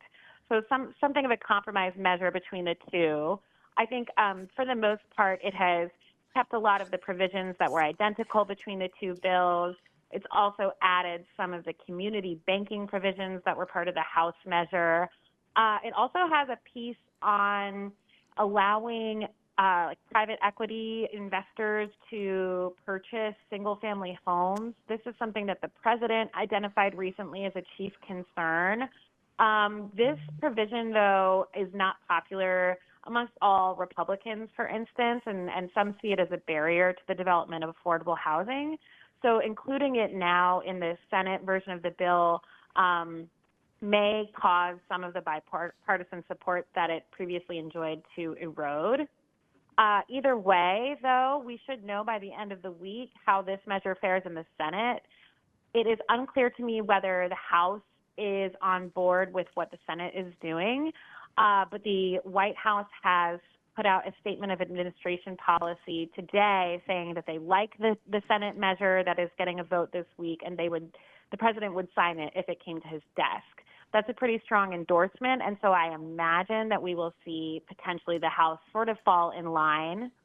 The one thing I will flag about this bill that I know the National Association of Counties has concerns about, and rightly so, is there is a provision in it called the Build Now Act that would, on the one hand, incentivize the use of community development block grant funding for the construction of affordable housing, but it would also allow certain localities, certain CDBG grantees to be penalized with modest financial penalties if they fail to meet certain housing growth metrics. I think that's something that we are just wary of, and what it could mean for Solano County and other counties to be held to standards around the growth of housing stock that are, often very, there's a lot of factors at play, and it's not always in the control of, the local government. And so we wouldn't necessarily want to see that block grant experience, a decrease just because certain housing goals weren't met. So that is the one provision that, there is some concern around in what the Senate is looking at. There's also some stuff in the Senate that is, helpful and interesting, like an innovation pilot in which local governments could apply directly for funding to build housing. So it's sort of a mixed bag. But all that to say that there is progress and there is movement, but no total answer yet on where exactly the two chambers will land when it comes to sort of this final compromise housing package, but we'll certainly keep you apprised as it continues to move. You okay? I, too, do not believe in that private equity, so thank you for keeping your eye on that one. Supervisor Mashburn is next. Yes, thank you for the update. I just have a question with regard to anything maritime, and I want to know if there's anything in the hopper. We as a county and several of our surrounding counties were rather surprised with the Maritime Prosperity Zone designation that we all got coming out of DC. And so we just want to make sure that we're not surprised with anything else, and that we know if there's anything in the hopper. I also would like to know if there's anything potentially coming out of either House or out of the White House about funding for any of the maritime advancements that everybody is proposing. Great question. Nothing on the immediate front, although it is a big priority for the White House, a number of other offices we've spoken to, Congressman Garamendi in particular. The Army Corps is actually at the Transportation Infrastructure Committee testifying this week, and Congressman Garamendi did ask him about Mare Island and efforts to dredge and ensuring that that channel can support those bigger ships that may be built in the area. There was no real update from the Army Corps on that front. We have reached out to folks at the Department of Commerce. We're sort of taking the lead on the maritime prosperity zones. Nothing from them to report at this point. They did, say they'll keep us apprised as things move forward. So I think it's still a priority for folks. There's no plan for funding at this point, aside from, I think I did hear potential, tariff revenue could be used to provide some level of funding, but nothing definitive at this point. So wait a minute. You're telling me that the tariffs that should go back to the people that paid them is where they're thinking the funding source is going to come from? Am I hearing that correctly? This was before the Supreme Court decision, so that calculus may have changed. But yeah, at this point, there's nothing. There are efforts, by the way, to distribute that funding out. I wouldn't hold up any hope that it will go out. I think we'll probably see more court cases around that and other tariff proposals. But yeah, at this point, it's sort of still up in the air. Okay, hold on. before I go any farther? Anybody else? Okay, so since E stands for evidence, I don't want to go any farther in my conversation with myself, not saying it out loud when it comes to the tariffs. Ugh. So, are we good? Life is good. All right, Karen. Karen is up. You guys are more than welcome to stay on and listen. And thank you for driving all the way from somewhere called Sacramento. Thank you for having me. It's always exciting to figure out what lanes are open and closed on my way between here and there. Something to wake you up in the morning. Thank you for having me. Good morning. It's nice to see you all. As I roll into all the good news I bring to you from Sacramento, I'll first start by just sort of level setting where we are in the process. We just passed a very significant deadline in the state legislature, which is the bill introduction deadline for regular bills. There's an exception for constitutional amendments and a few other things, but the main bulk of bills are in print. And for the first time in the 20 years I've been lobbying, I woke up the Saturday after the deadline day, and there were only about 560 bills that have been introduced the last day, and usually there's over 1,000. The reason for that is because the legislature, both houses, adopted rules to limit the number of bills that the legislature could introduce as individual legislators, and that actually resulted in about 550 fewer bills for us all to deal with in this current year. They were all, I'm sure, good ideas, but we're going to have less of them this year. So in the second year of this 2-year session, about 1,798 bills got introduced, starting when they returned on January 5th. So we're getting going. You're going to start to see bills get set for hearing. I'll be working with the CAO's office to look at bills that I think would be of concern to the county and see where that lines up with your adopted platform so that we can move when we need to move. So we're going to do a little bit of that. I'll preview some of the bills, but of course, with over 1,700, if I talk to you about all the ones I was worried about, we'd have dinner together tonight, tomorrow night, we'd be here a while. So I'll just try to cover a few of them. Of course, there's also a major filing deadline coming up, and there will always be influence on races when it comes to legislative activity. The governor's race is still wide open, and so folks are watching that pretty closely. There are 5 folks that seem to be sort of at the top of the polling based on the PPIC poll that came out last week, but obviously there's a lot of interest in what's going on there. And then a couple of other things I wanted to highlight for you with respect to the November ballot. There are 2 that look like they're going to qualify that are going to be of interest to you. The first one is the Local Taxpayer Protection Act. That one is the measure that will make it even harder than it already is to pass any local tax or fee. It is being proposed by the California Business Roundtable in the name of trying to make it more business friendly in this state, but it really hits local governments hard. And that one they've just submitted the 1.3 million signatures that they've gathered. That is several 100,000 more than they need to qualify. So you can assume that this one is probably going to make it on the ballot. Yeah. And there's always the opportunity until the end of June for proponents of ballot initiatives to take them back off if there's a deal struck in the legislature. I don't know if the Business Roundtable is going to want to play, but if it's qualified, it does have direct impacts on the board and your ability to raise revenues locally, to do what you need to do to govern for your constituents.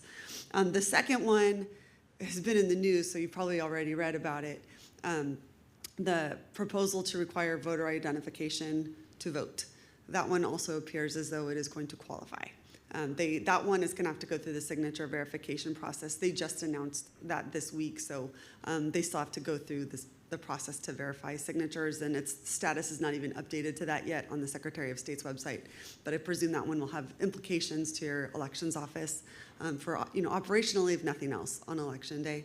And then finally, everyone's favorite law to love to hate, CEQA. The California Chamber of Commerce has a proposal that they're going through the initiative process to make some significant changes to how CEQA is used to try to accelerate the process and stop and prevent some of the uses of CEQA to slow down projects for reasons unrelated to how CEQA is being used. They have received 25% of signatures necessary to qualify that for the November ballot. Once again, as the local agency, you will have significant interest in if a measure is approved to change how CEQA is used in California. So then I'm going to switch over to the budget. The governor on January 10th or around there every year must propose his first draft, right? It's the opening offer of his budget for the legislature.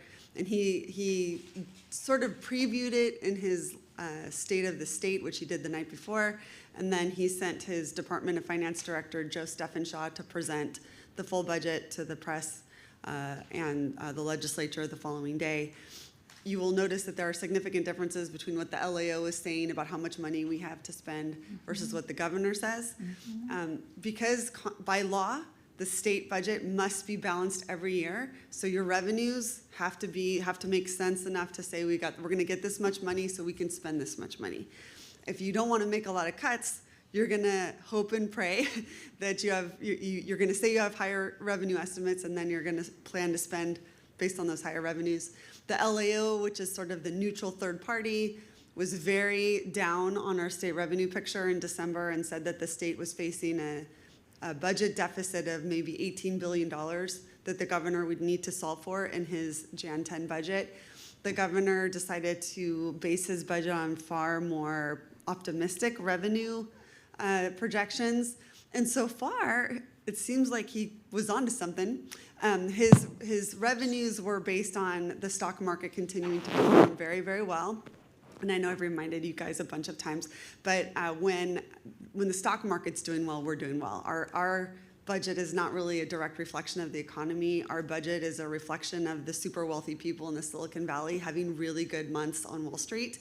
And so capital gains and personal income tax continue to be very robust. And that even since the December projections from the LAO, they have said, okay, well, we sort of see where the governor was coming from, and they have adjusted their revenue estimates to the good, about $5 billion. But keep in mind, every time you hear, oh, we're going to have $10 billion more, cut it in half, because half of it has to go by constitutional law to schools and to our savings accounts. So even if we have like a $10 billion deficit and then we have $10 billion more dollars, that doesn't mean we're solved. So we're still going to be plugging along. You are going to hear from your department heads, or Ian and Matthew will hear from them asking for letters on specific budget items. One of the big early ones is mobile mental health care that the governor was considering eliminating funding for. But we've got a long way to go on this budget. And the thing I wanted to really emphasize for you the most is that the one thing the governor did not do was propose a plan for counties to handle the implications of HR 1. And because counties are responsible for medically indigent adults, and you do the CalWORKs eligibility work, and you do work on SNAP, and all three of those things are impacted by HR 1, and there's no money for you, and there's more work, and there's less resources coming to you. CSAC is doing a very significant education day tomorrow. They're bringing in leadership from CSAC, as well as the executive directors and presidents of the statewide association, so the health executives, public health officers, the Welfare Directors Association, and they're doing a joint education day tomorrow to try to help get folks that have not had to deal with medically indigent adults in their communities because the ACA was handling it. There's a lot of education that has to happen first because the ask is so significant. But there's a tension here with not wanting to wait too long before, but we're going to tell you why there's a problem, but we need to very quickly go to what's the solution. And a lot of it is money, because you're going to need eligibility workers. You're going to need to make sure you can pay your hospitals when someone walks in the door that doesn't have insurance because they were kicked off their insurance or lost their subsidy. And you're the backstop for those folks. You, as a member of CMSP, you have that middleman or middle entity, but they also don't receive realignment funding right now because they had a reserve and had a very small caseload. So there's the issue of getting them their funding turned back on. So there's a lot of work to be done, and the governor will provide an updated version of his budget in May. And we are hoping that he has a plan in May for counties. The State Association of Counties put out an estimated overall impact to counties of $10.6 billion that HR 1 represents to county fiscal affairs. but they're not asking for $10.6 billion yet. We're going to see where they land on that. In the meantime, I have not been shy with your delegation talking about the fears and the impacts of HR1 on you, and I think that will be one of the, it's not a single bill. I mean, it was a bill, HR1 was the bill, but there's not a single piece of legislation we're rallying around right now to say this is our way out of this mess. So it's a lot of education and talking, and there's like, it's hard to take actual action on a bill right now because there is not a plan in place, and that's creating a lot of angst amongst the folks that represent you in Sacramento, and we're just continuing to work on it. You're going to hear a lot about it. There's continuing to be legislative hearings about it, but it's like the biggest thing I think hanging over counties going into 2026, and these are very high stakes for your fiscal health and being able to pay your bills and take care of as many people as you can. So with that, I wanted to talk about a couple of bills that are in print that we'll be working with your CAO's office to see if there's a good way to cover a letter if we need to do it without bringing it back to you. First of all, I wanted to, for those of you on the Delta-related issues, Senator McNerney, who represents Alameda and San Joaquin County, has been a real champion for the Delta. He's been really, his staff and him have been absolutely wonderful to deal with. He and Assemblymember Wilson co-chair the Delta Legislative Caucus. Senator McNerney has introduced SB 872, and what he's trying to do is carve a new path that moves us away from the discussions around building a giant expensive tunnel and instead work on bolstering the existing water distribution infrastructure in the state. And his proposal would have $150 million for in-Delta levee repair and restoration, and then $150 million a year for repairing the subsidence issues that are happening along the State Water Project that have made it more difficult and more perilous with respect to water distribution. So that is one bill we're looking at. Senator Senator Weber-Pearson, she's put together a measure that creates a way to have a fund to help pay for HR1, but there's very little detail in the bill right now, but she's the chair of Senate Health. And so we're going to be watching what she's doing very closely. Obviously, in these scenarios, the chairs of the relevant policy committees will have a huge influence on how all of this is crafted. She's from San Diego and actually a physician by training, so she's been very helpful on this so far. Your senator and Assemblymember Wicks are they both have a vehicle for a housing bond. It's $10 billion in each version. There's no funding in the governor's proposed budget for ongoing housing support, and I'm hearing the discussions this morning about housing affordability overall. Governor Newsom has put a lot of money in housing during his tenure, and this is the first year that there's not really any robust infusions of cash into the housing department for awarding out grants. This would be a $10 billion ask. It is the same PPIC poll I was referencing a moment ago did not have very positive news for the housing bond, so they have their work cut out for them if they're going to take it to the voters in November. It's definitely not on the June ballot, which is what they had initially tried to put it on.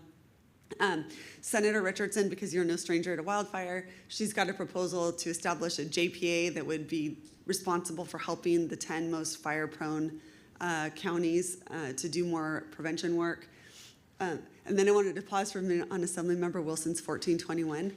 I'm not sure if you've heard from any of your constituents or on social media about the vehicle miles traveled proposal. Poor Ms. Wilson. She has a bill, this bill, 1421, is purely to extend the sunset deadline on the study. The study's been going on 10 years.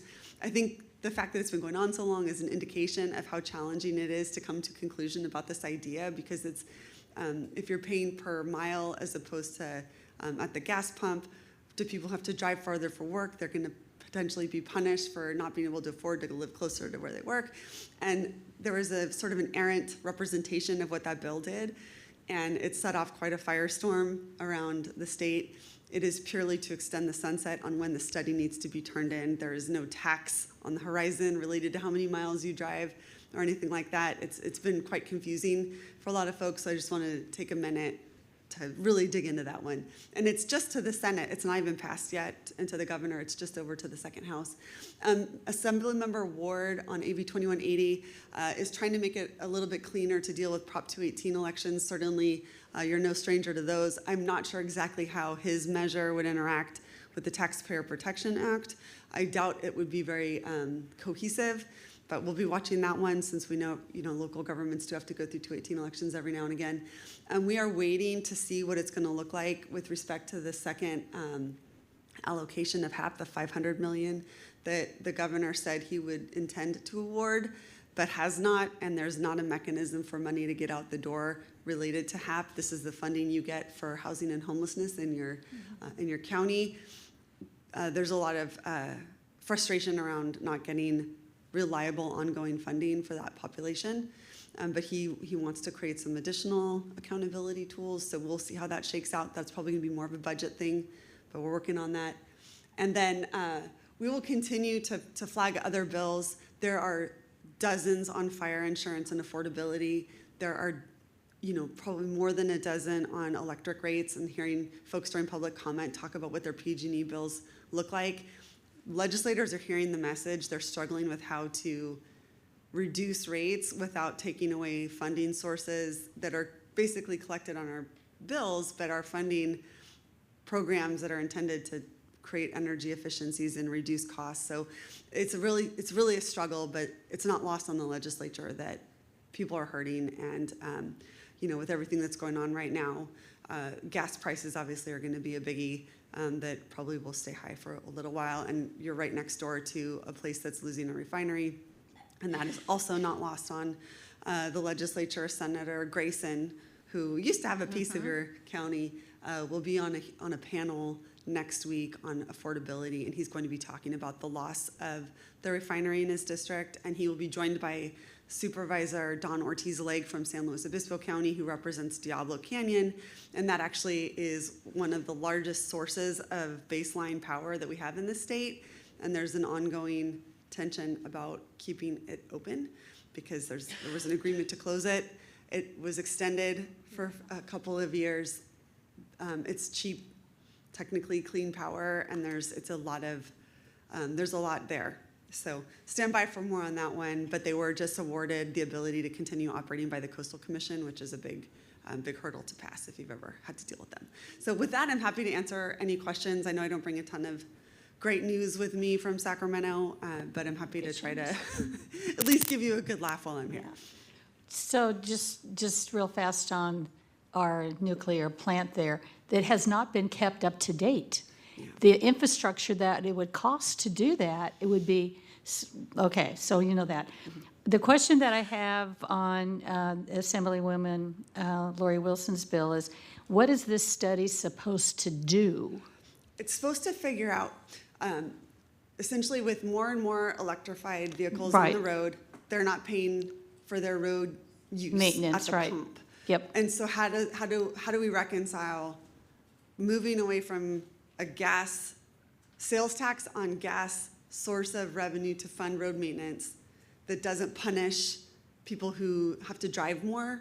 So it's trying to conclude how to do it in a way that makes good policy sense, that doesn't punish the folks that Has can't there afford been it. like a rough draft that's gone out or anything that we can look at? I believe that what used to be OPR, the Office of Planning and Research, has made some publications, and I can send those on to you.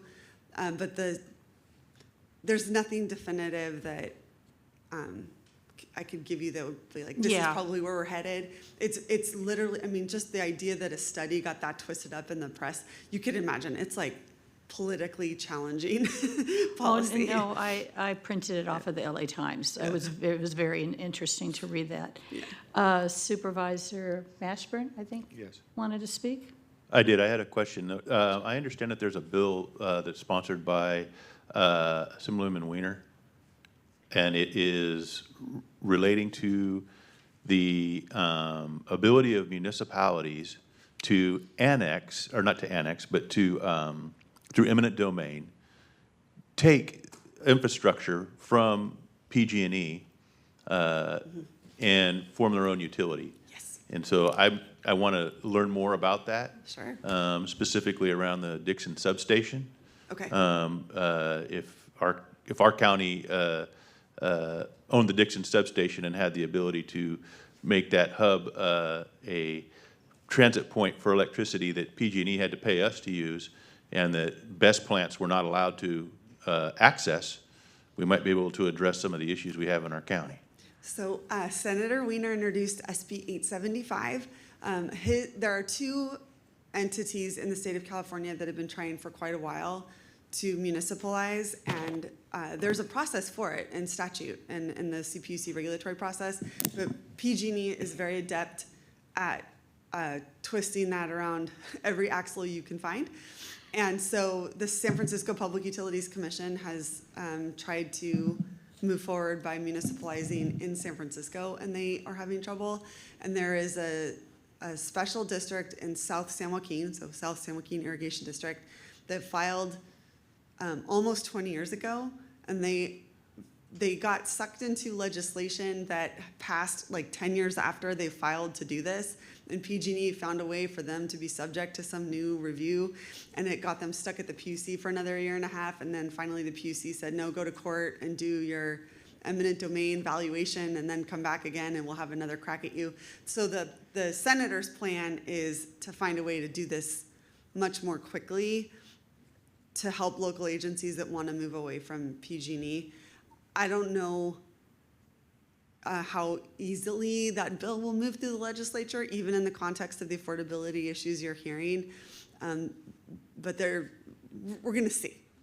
I saw email traffic on it this morning, and the senator is really, he wants to move it. And if you've ever seen Senator Wiener dig in on a bill, there are very few legislators that work as hard as him on something. And so, I mean, my money's not on him. It's just that that's going up against PG&E is a daunting task.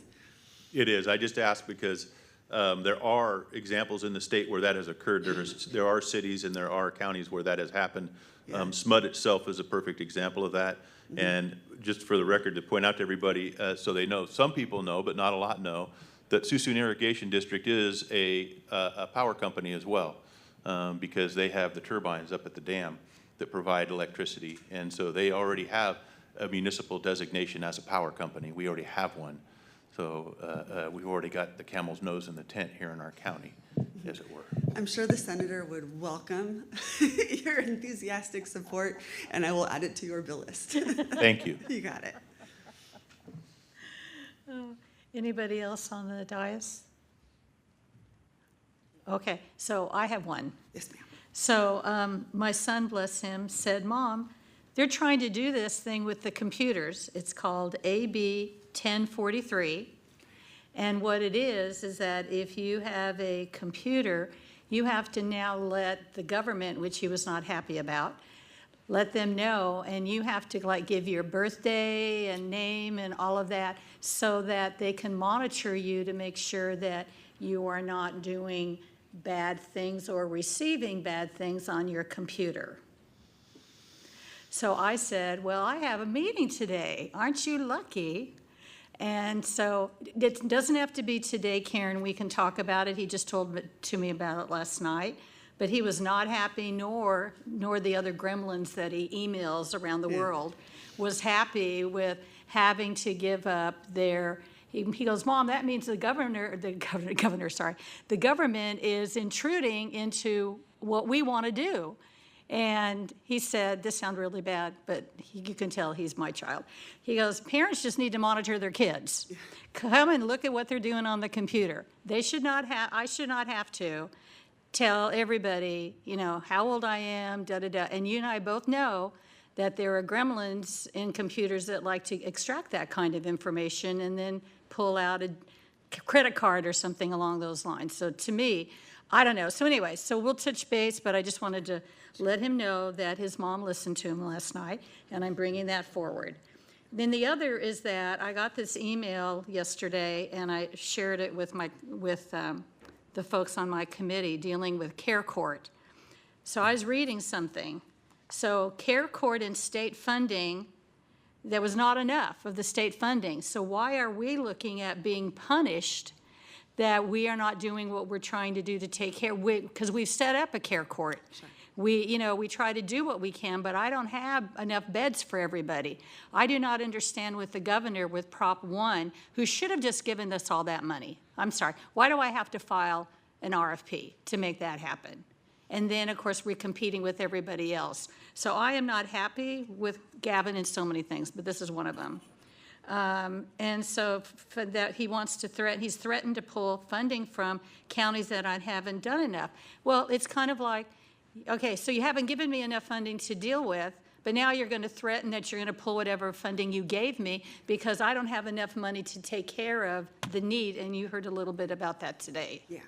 Yes, on 1043, it was age gates. I will send you the bill and the analyses, and your son needs to buckle up because there's going to be an initiative on AI regulation, and a lot of it is focused on minors. And this is like, I don't lobby technology generally, but AI and age gates and all that is, it's a thing that is going to be in the legislature this year.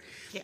On Care Court, yes, that was an exciting press conference yesterday to find out who was on the good list and the naughty list. Yes. And so your neighbors over with the Pretty Bridge were on the naughty list. I would say the governor's office, I believe, feels frustration over, in some counties, there not being enough folks being proposed for Care Court.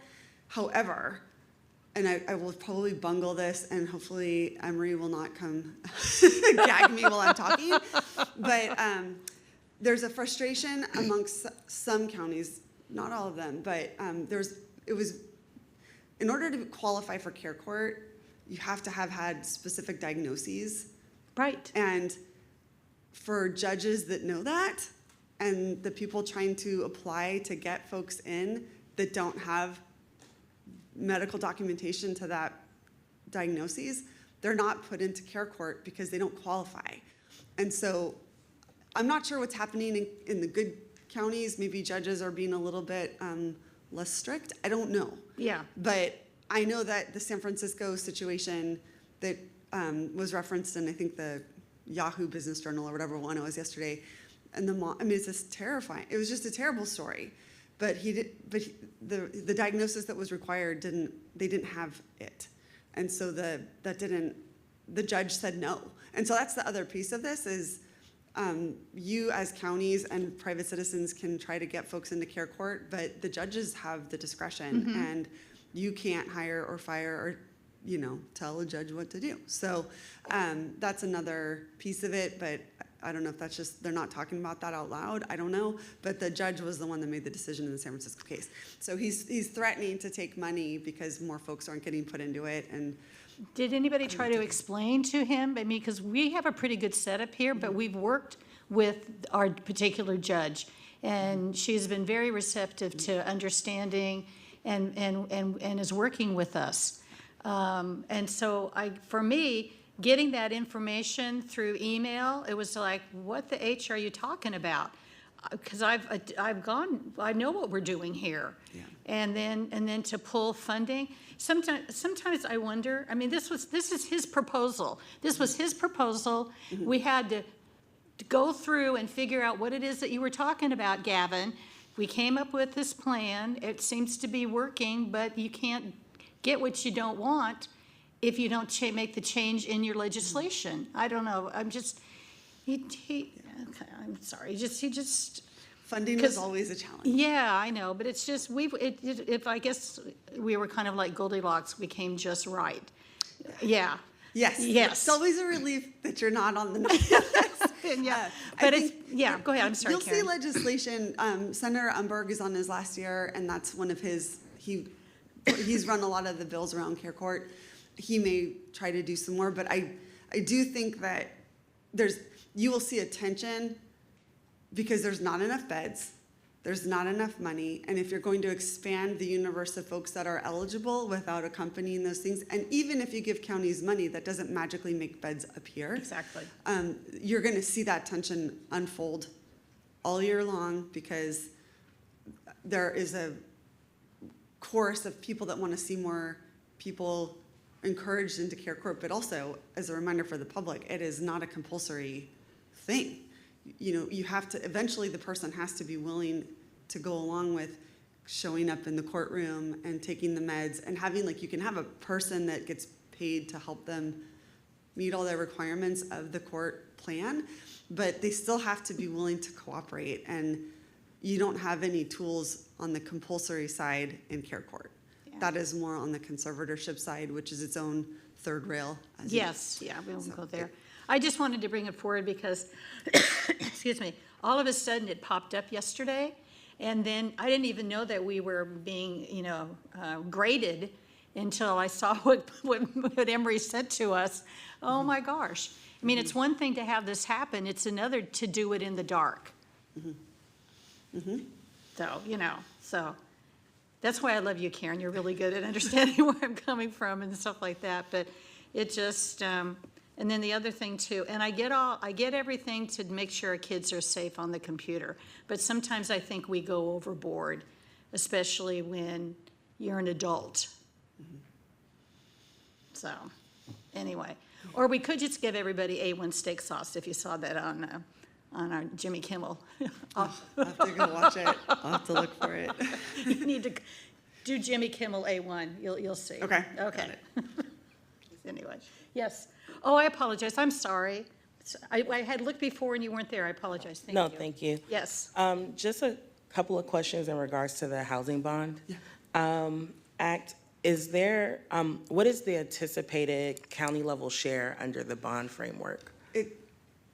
I don't have it on top of my head, but it tends to be, you're not gonna see allocations by county. You will see funding pots. So you'll see amount of monies for home ownership perhaps. Like that's a really big one that has been a source of tension, right? Because we're building all of this housing, but then maybe BlackRock owns the whole complex. So what are we doing about owner-occupied affordable housing? So there's pots that way.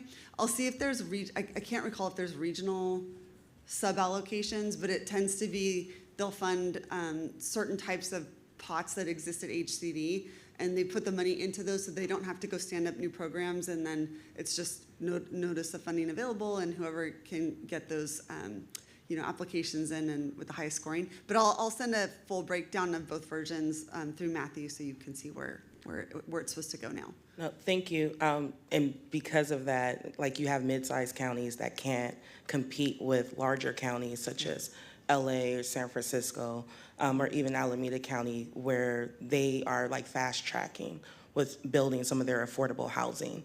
So I'm just interested in that, and also like the administrative burden, or if there will be like a match required in regards to those dollars, or if there will be a special pot specifically for counties that have not received a percentage of previous housing dollars, and including HAP dollars as well. Okay, I'll get that to you.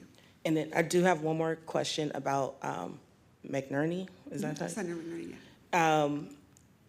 And again, it's in regards to funding and around the funding formulas. Can we pursue like set-asides or direct allocations to counties rather than the competitive like grant process that usually? For the way that the Delta levy subvention process has usually worked has been through DWR. This is a totally new approach, which is to give it to the Delta Conservancy. They've never allocated this type of funding before, but I believe the senator's intent in placing the money in the Conservancy is to help make sure that like multi-benefit projects that might have an environmental benefit as well are awarded. There's not, it's only in the Delta, the $150 million would just be for the Delta levies. So you only have to compete with 4 other counties. Okay. But honestly, I think if the money does stay there, it will be your reclamation districts that are going to be the ones that would be competing for most of the resources. I'm struggling to recall if Misty has ever talked about specific levies that. Misty's coming. Yeah. Help me, help me. Yeah. Yay, Misty. Hello, everybody. Hello. So that, so as what Karen mentioned about the Delta and the Delta counties and the levies within the Delta itself, we did a few years ago, and I think it was 2022, we did bring forward priorities of certain levies that we wanted to continue to support through that. But at that time, for sure, that was through DWRs being able to support continuing funding those efforts. And we are also working with various entities within our, what they call the Lower Sacramento Delta North. And this is a region of reclamation districts within like Yolo County, Sacramento County, and Solano County, and to look at what is our priorities. And as Karen mentioned, this would be like priorities of certain projects that continue to support improving our levees in our area that also support multi-benefits, such as, continuing to support ag and let's see, restoration, habitat, to be able to, along with improving those. So it's a multi-benefit type of projects, and that ties directly in with what the Conservancy is putting forth, so. Thank you for that. And then one more question, but not about water. It'll be about, I think it was 106, where the governor had signed $90 million to Planned Parenthood, and we have a local Planned Parenthood here. Is it broken, and again, funding, how is it distributed in the state? Is there going to be a focus on, again, counties that don't have the health infrastructure or the dollars or the revenue? I will look to see if there was a breakdown in the analysis of that bill to see how Planned Parenthood planned to divvy it up, but it's literally for them. And so I would assume that based on their clinic network, they would want to proportionally spread the money to the clinics that are in their network. So I would have to assume some's coming to Solano, but I don't know that they've shared how the check is getting cut, so to speak. Yeah. But I will Anybody find out. else? When do we get to see you again? Whenever I stay out of jail, I think whenever Matthew tells me to come back down, we will. I would presume sometime in April or May. Getting close to, yeah, with all that kind of stuff. Oh, Karen, thank you. Real fast, are we going to get money to feed our kids? Breakfast, lunch? Where are we on that one?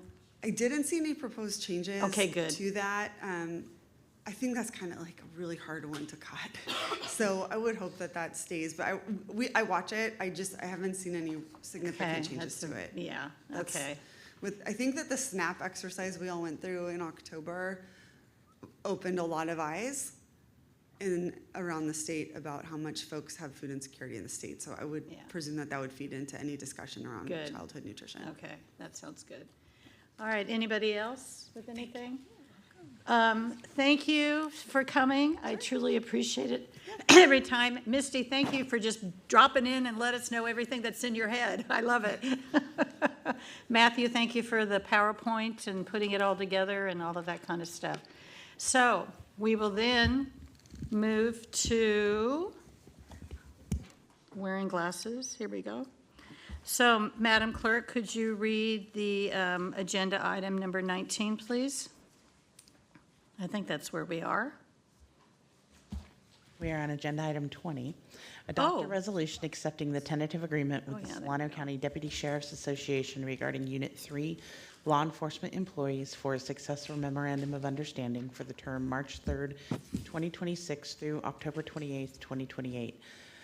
Adopt a resolution accepting the tentative agreement with the Solano County Deputy Sheriff's Association regarding Unit 4 law enforcement supervisors for a successor memorandum of understanding for the term March 3rd, 2026 through October 28th, 2028.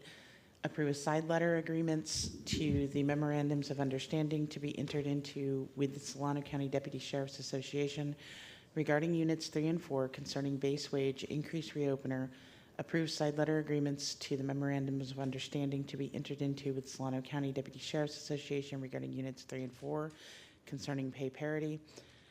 Direct the Director of Human Resources to prepare separate memorandums of understanding consistent with each of the tentative agreements and obtain the signatures of the relevant signatories for the association. and delegate authority to the county administrative officer or director of human resources to execute the final memorandums of understanding and make technical non-substantive adjustments. I'm always impressed that you can read that without even taking a breath. I don't know how you do that one. So this is just going to be a presentation, and there she is. Good morning, everyone. Morning. Good morning, Chair Brown, members of the Board of Supervisors, County Administrator, and County Council. Niger Edwards, Human Resources Director for Solano County. I am reporting today that the county has met and conferred with Units 3 and 4, which are represented by the Solano County Deputy Sheriff's Association, and that both Units 3 and 4 have now ratified a tentative agreement for their respective MOUs. Also wanted to report that in addition to the tentative agreements, the agreement also includes what we call pay parity, a side letter, with respect to any differences in COLA, which may arise out of continued negotiations with other units that are still continuing to negotiate, as well as a side letter to receive any lump sum cash that is offered, inclusive of the terms of that particular lump sum offer. This is the one from the day before the previous one. Okay, got it. Okay, my bad. It didn't make sense to me when you started talking about contracts because I would think we would vote, and I was reading the wrong line. So thank you very much. I'm glad that we have another one provided. I can't imagine us not voting yes, but you never know. So, Madam Clerk, thank you for your help on that particular item. So, do we have any? We don't do public comment. This is we do public comment, even though it's a contract that everybody's agreed to. Okay. Is there public comment? I have no cards on this item, and I have no callers on the line. I don't even know how that can be. Okay, so, all right, it's, okay. I've just never heard that the public would have a comment on a contract that has been ratified by the union. Okay, all right. Okay, it sounds like it's not only been properly moved, but properly seconded again and again. All right, so we're good. So we're going to vote. It's ordered by a vote of 4-0. All right, so 3 and 4. Yes. Thank you. Okay. Just last thing is just, again, the recommendation, which you all have just voted on, is to go ahead and approve that. The contract term will be March 3rd, effective today, through October 28th of 2028. Okay. All right. That's all. Yeah. Thank you. Thank you for all the work.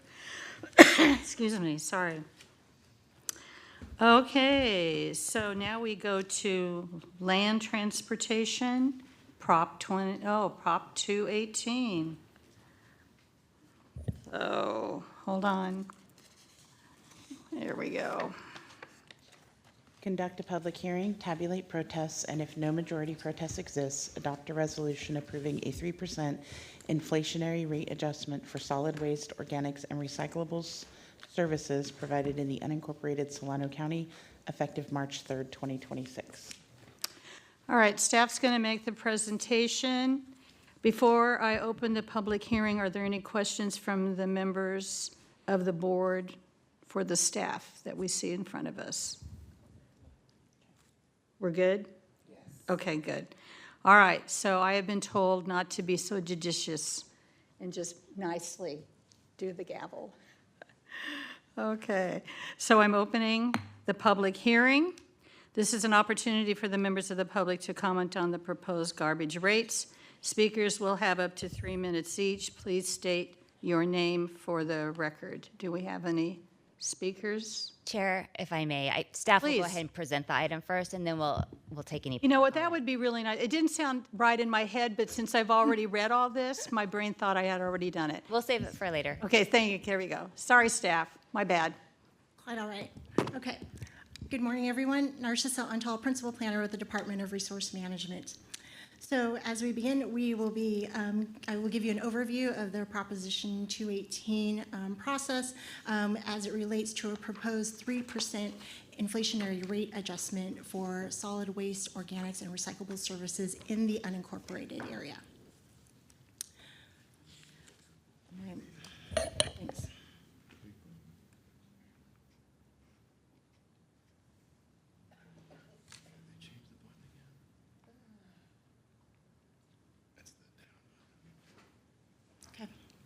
All right, I think we're good.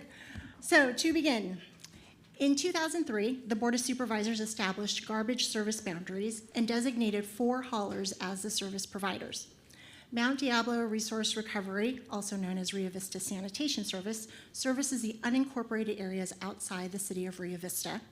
Recology Vacaville Solano serves the unincorporated areas outside the cities of Dixon and Vacaville. Recology Vallejo serves the unincorporated areas outside the city of Vallejo. And Republic Services, also known as Solano Garbage Company, serves the unincorporated areas outside the cities of Benicia, Fairfield, and Sassoon City. Weekly services include collection of trash, recyclables, yard waste, green waste, and they also include drop-off events for specific items such as hazardous waste that makes up household chemicals, pool items, as well as any paint products. This also includes drop-off events for mattresses and box springs, as well as electronic waste such as TVs, stereos, fax machines. Now, the services that are customer favorites are annual landfill passes, as well as bulky item pickups such as a refrigerator, furniture that can be done once a year at the curb, as well as redeeming beverage containers for money for those qualifying containers. Okay. The services that I just described are funded directly by customer rates, and services are mandatory based on Chapter 23 of the Solano County Code for certain zoning districts. Those zoning districts are for parcel sizes 5 acres or less that are either rural residential, residential traditional community, commercial, manufacturing, and industrial. There are areas in the unincorporated that are not subject to mandatory services. And those areas, we do have customers who voluntarily subscribe to service, and about 46% of the total customer base across the 4 contractors are currently subscribing to those services. Those services are the exact same as those provided for the mandatory service customers and are offered at the same rates.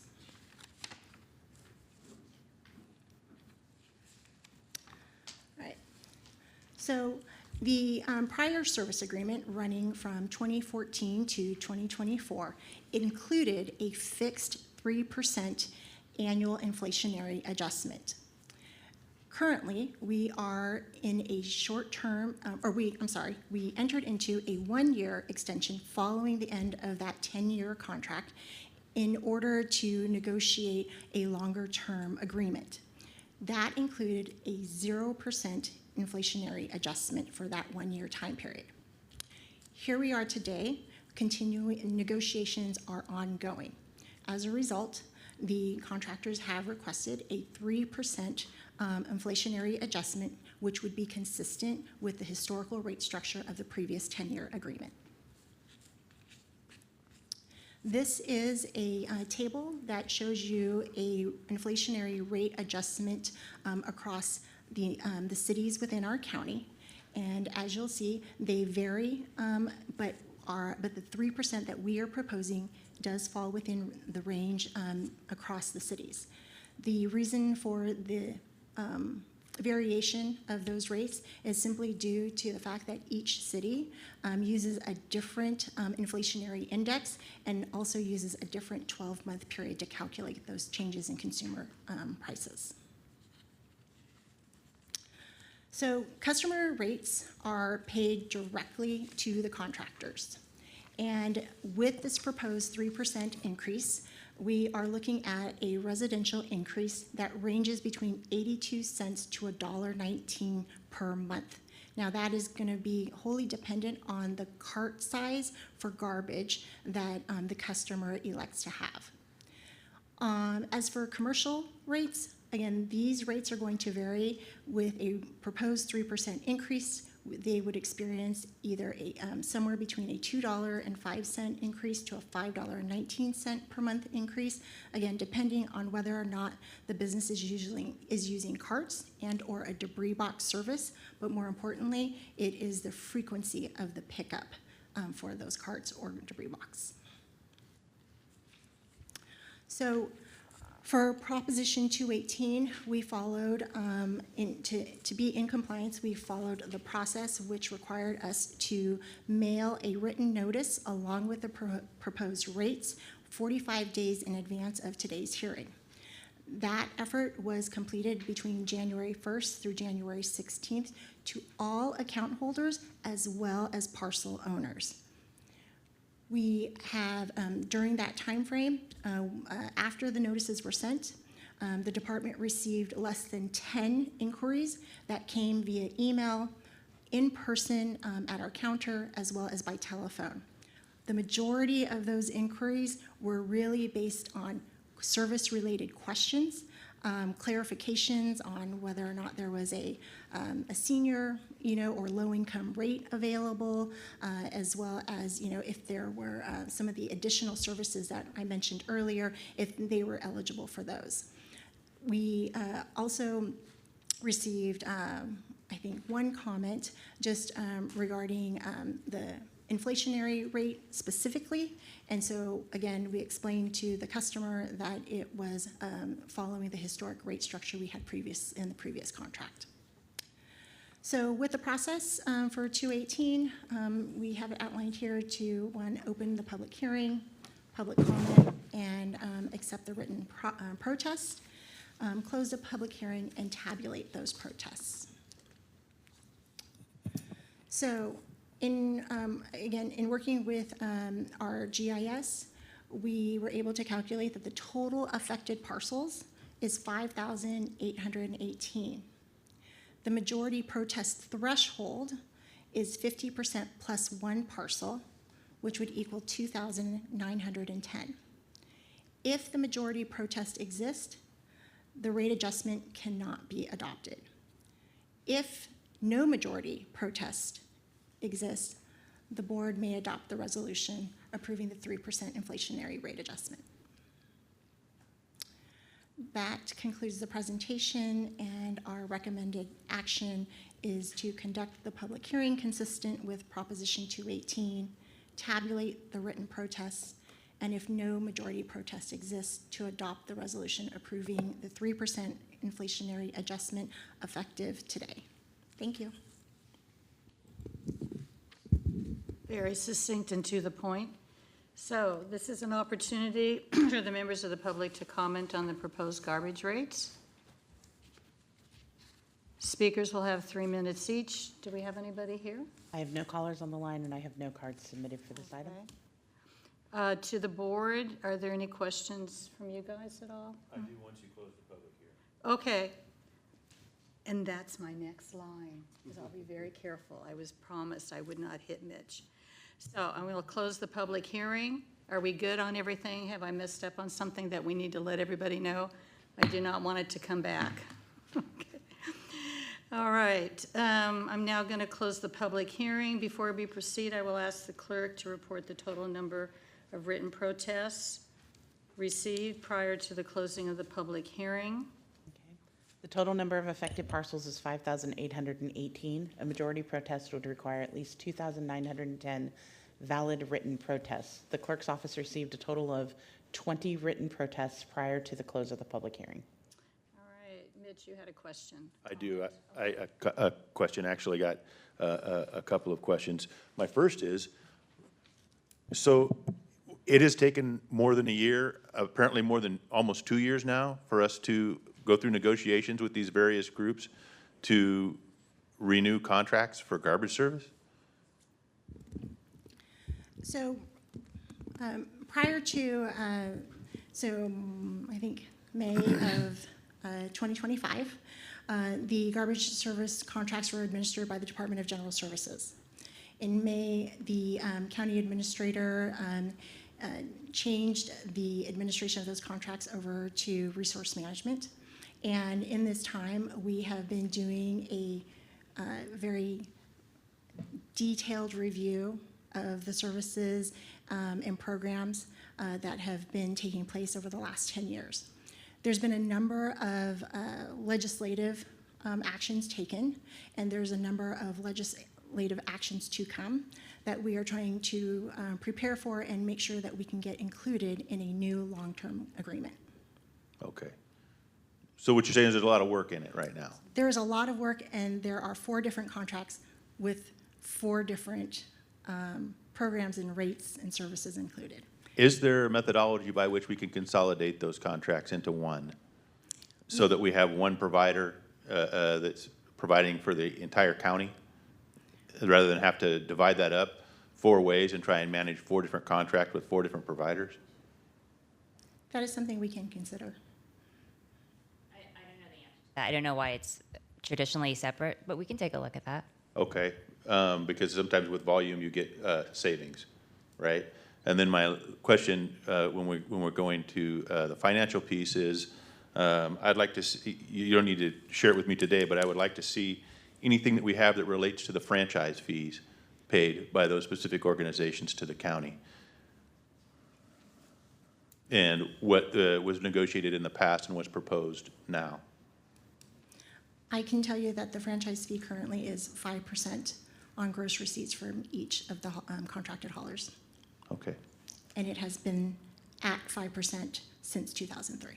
All right. So I'd like to see what that equates to financially for the county. Thank you, ma'am.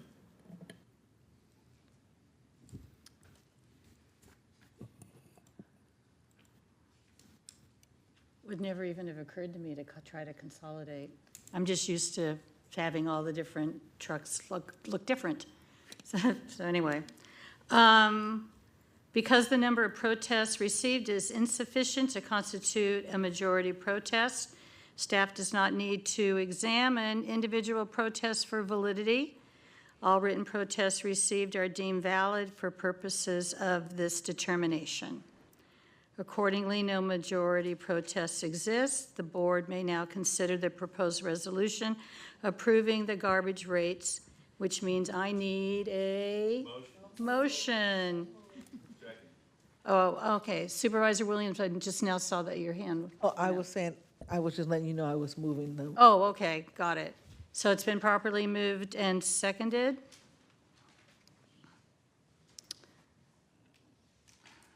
So ordered by a vote of 4-0. All right.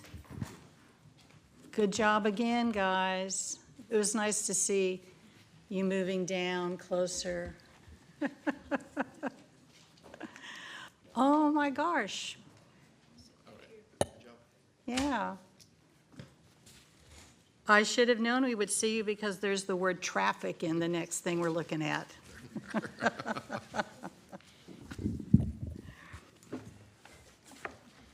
Okay.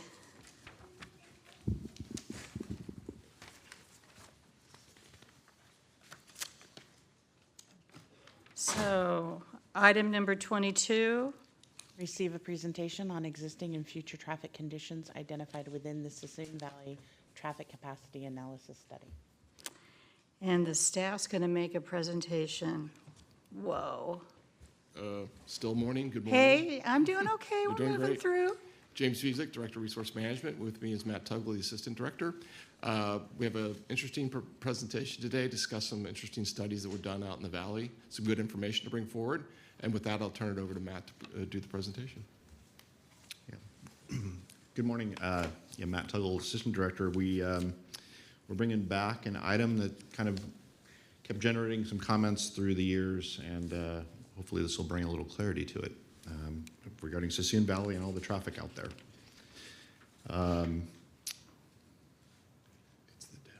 There we go. All right, so in December 2023, and for the board members that have been working on some of these entitlement approvals for the development in Sassoon Valley, about the last decade, we were receiving complaints about traffic in Sassoon, and with semi-regularity with any development. It's that there were witnesses of traffic events that were happening in Sassoon Valley, and then also that these entitlements on the development side might generate more. So what we did is in December 2023, we asked the board to approve us to go out for a contract and take a look and just kind of go through a review of the Valley and how it's operating, and then also look ahead at what would potentially happen in the future. So we did hire, got that approval. We hired TJKM, and they came on board. We gave them some assumptions, and they did perform some traffic counts in areas that we had some blind spots, including timelines of a year. And they prepared this, a capacity analysis. So the study area and the segments, what we agreed to work on was really this, what we'll call the spine of Sassoon Valley, which is Sassoon Valley Road, all the way from the top at the county line down to the college. And that's all unincorporated Sassoon Valley Road. There's a broader spider web. We understand that. The thing that we wanted to look at really was in a known controlled environment along Sassoon Valley, what can we expect? Kind of set not only the timelines of how we would analyze it, but also known conditions. And also, you know, as we've seen with the Valley over the last, really the 15 years, we know that most of the primary growth has been happening along that Sassoon Valley corridor. What the consultant did is they divided it up into 5 segments. And we'll talk about each one of those as we work our way through this. So looking at the segments, we've got segment A, which is, we'll start at the bottom first. That's a Solano College, or Sassoon Valley Road at Solano College to Rockville Road. That's the Rockville Corners. Segment B is Rockville Road to Ledgewood Road. Ledgewood Road being Larry's Produce, for those that are familiar with that location. Segment C is Ledgewood Road up to Mancus Corners Road. D is Mancus Corners Road to Williams Road. And then the last segment is Williams Road, what we call the north end point, which is the North County line. Let's talk about level of service, which is, this is a very traffic engineering term, but it's really how both city and county traffic engineers look at traffic flow and service. Traditional grading system, an A is an A. It's as good as it gets. Free flowing, no queuing, all the good stuff. And as you basically descend down the list, B, C are typically considered still good operating conditions.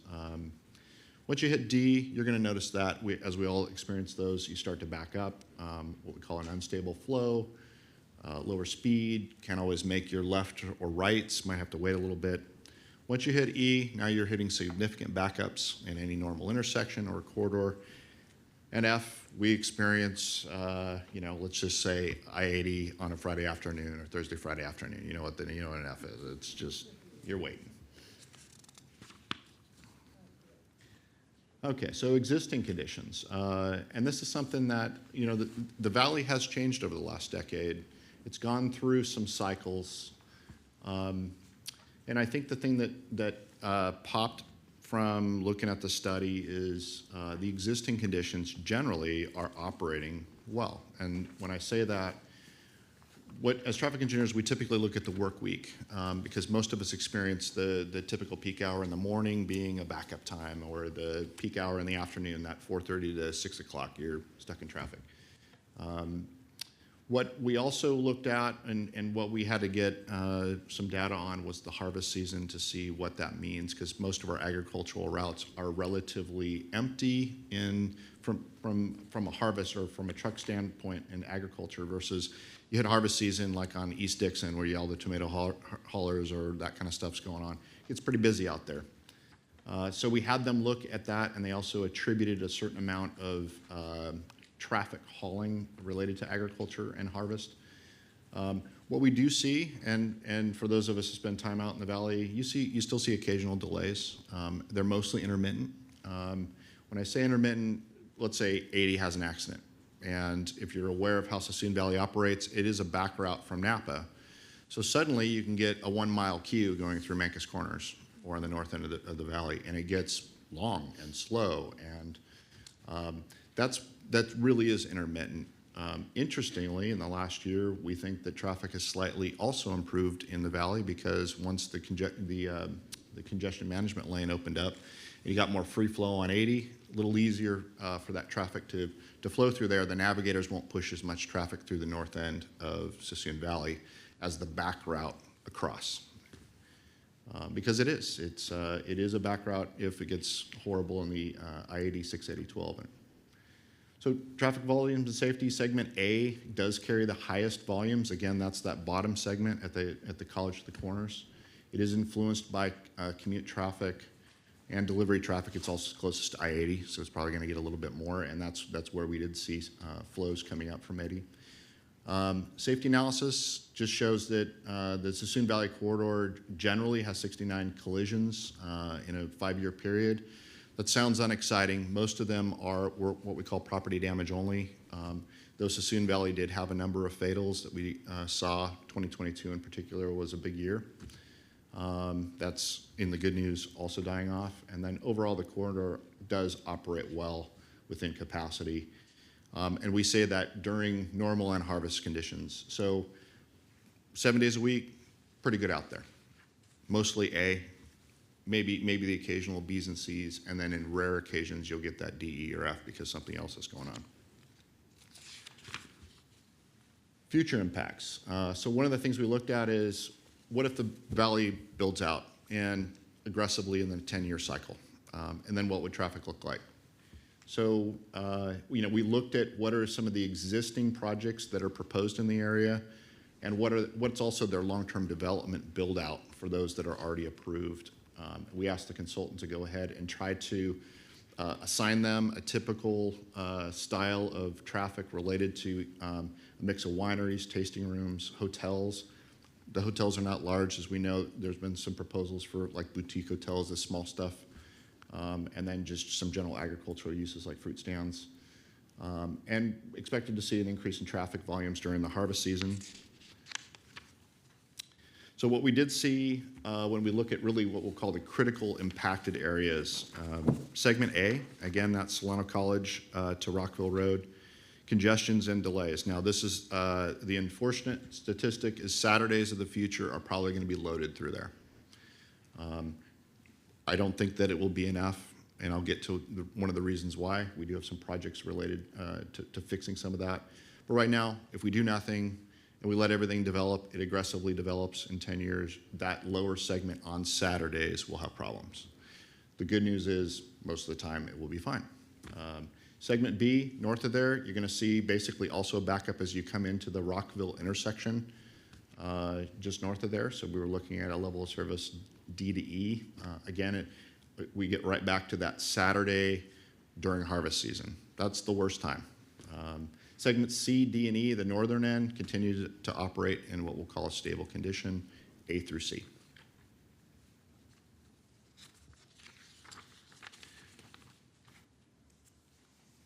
So let's talk about segment A because it's going to get the most attention. We wanted to zoom in on it. 90% of the traffic enters the valley, at least from the impacted portion, is entering the valley from the south, headed north. And it might make sense, you have the traffic signal there. So if you did on a Saturday have a traffic flow where you had folks that wanted to get into the valley, go have some fun, you have ag trucks, then you have your normal background traffic, that's where you're going to get your backup. The southern segments are considered the most critical, so we're going to focus on them. We're already aware that there are potential issues in the future in that location. The road is not in good shape for those that know that segment. The shoulders aren't well developed. So what we'll do is kind of coming out of this study, or this analysis that we looked at, just generally, the roads are in pretty good shape. They've got a lot of capacity. For 95% of any full week. 10-year build-out shows we have continued good weekday performance, and anyone's welcome to go taste wine at noon on a Wednesday too. I mean, you can, if you want to. We should just do that and do it as an experiment. Yeah. To double check. Yeah. Yeah. We won't tell Ian. Yeah. Level of service, hey everyone. Saturdays during the peak harvest season, of course, may create the short duration congestion that we've talked about. Future conditions remain substantially similar to the existing conditions when you really look at it. Even though there will be more traffic, it's going to generally operate mostly the same. Improvements are already funded, so we do have a plan for the southern end, that segment A. We did get priority conservation area grant funds from Metropolitan Transportation Commission. It's enough to start design and a little bit left for construction. We're going to continue to chase grants to try to see what we can get to really improve segment A. And if the segment A doesn't really have well-developed shoulders, the road is not in good shape, we do have plans for a sidewalk connector between the college and the corners. There will be a transit stop. The Valley has talked about, really trying to set up more like a wine tour, wine bus, and just being an interesting thing we stumbled across is the current transit buses that are running to Solano Community College and then turning around and hitting the freeway have a longer timeline along that route than they would if they just continued to Rockville Corners and out Rockville. So we proposed to FAST to say, hey, use our road. We're likely going to have a drop point anyway in the future, and maybe that'll help, in particular on weekends. So last part is we do want to prioritize capacity increase improvements in segment A. That would again be transit improvements, bike, ped, general safety along the edges, get the lanes up to full width, because that way people will feel more comfortable traveling in the right speed. We'll consider operational, what are called interventions. I love the term. In segment B, that's coming south, a little bit of traffic calming probably just to stretch traffic out so it doesn't have that hard snap once it hits the intersection. And then continue seeking PCA and Highway Safety Improvement Program funds that align with those kinds of improvements. And the Valley has gotten a lot of attention in the last decade. We've spent about $10 million. The thing is there's still a little bit more work to be done there. And because we started that process on the design side for that lower segment, we want to continue to try to find a way to get that done. So with that, that's kind of the study. I think it hit most of the points that we kind of expected. The other goal with this is it kind of gives us a little bit of breathing room. So when we get these development applications that do come in the future, we all don't take a beating, because we've got generally good news, at least let's say for the next 5 years, that there's enough capacity. And then as we move forward, as the traffic does change, or let's say that changes do happen in the Valley that really need to be addressed differently, a plan change, a zoning change, then we can dig in and start looking at traffic again a little differently. That's all I got. Sounds good. Any questions? Go ahead. I'm a little hoarse. I want to thank you all for a great report, and thank you for really honing in on that segment, segment A, where there's a lot of congestion. And so I'm glad we're going to prioritize the capacity increasing improvements. And I want to just ask about future, because we've had some conversations, not in reference to Sassoon Valley Parkway, but actually Rockville Road, going to, I'm bad with the south, north, I guess, is that west? I don't know. Going up to Patuino, Watakadohidihi, and we've talked about, that the speed in which people drive on that particular street. Will that be something we look at in the future in reference to traffic? Because once people really catch on, they already know about Rockville, but once they realize we have this additional awesome park, open space park, we may anticipate more commuters visiting that area. Yeah, we started, at least from concepting, something that we could do for that corridor. Knowing that Patuino would start to pick up, so would traffic, so would the potential for pedestrian crossings. The city's park already has overfill issues where you get parking along the edge of the road, in some cases along the no parking area. What we did is we did concepting, we put a pause on it, because what we wanted to see is, number one, let's get Patuino going. And then we don't want to build the crossing to nowhere, okay? It's always a bad look. But with Patuino, as it starts to pick up, users, and we'll have to monitor that mostly on the weekends to see how this thing goes. And then eventually, if we need to, we'll do a project out there. Well, I want to encourage everyone, make sure you go and visit Patuino. It's a very beautiful park if you haven't gone. That was all. Thank you, Chair Brown. Cassandra, anything? Okay. Mitch, anything? So a question that I have is, there used to be around the community college a way you could ride your bike to get to Linear Park.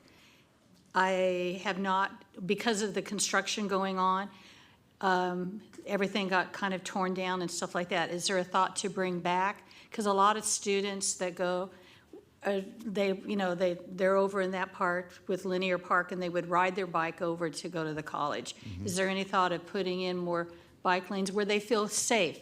I'm not talking about a pretend line and hope and pray that the car doesn't come over. I want something that's safe. Well, I think for the segments we're talking about here, if we do get a sidewalk, we'll hopefully be able to build what I would call a full size, not the short width sidewalk. Yeah. You know, we're kind of curious what's going to happen with Rockville Corners as that area builds out.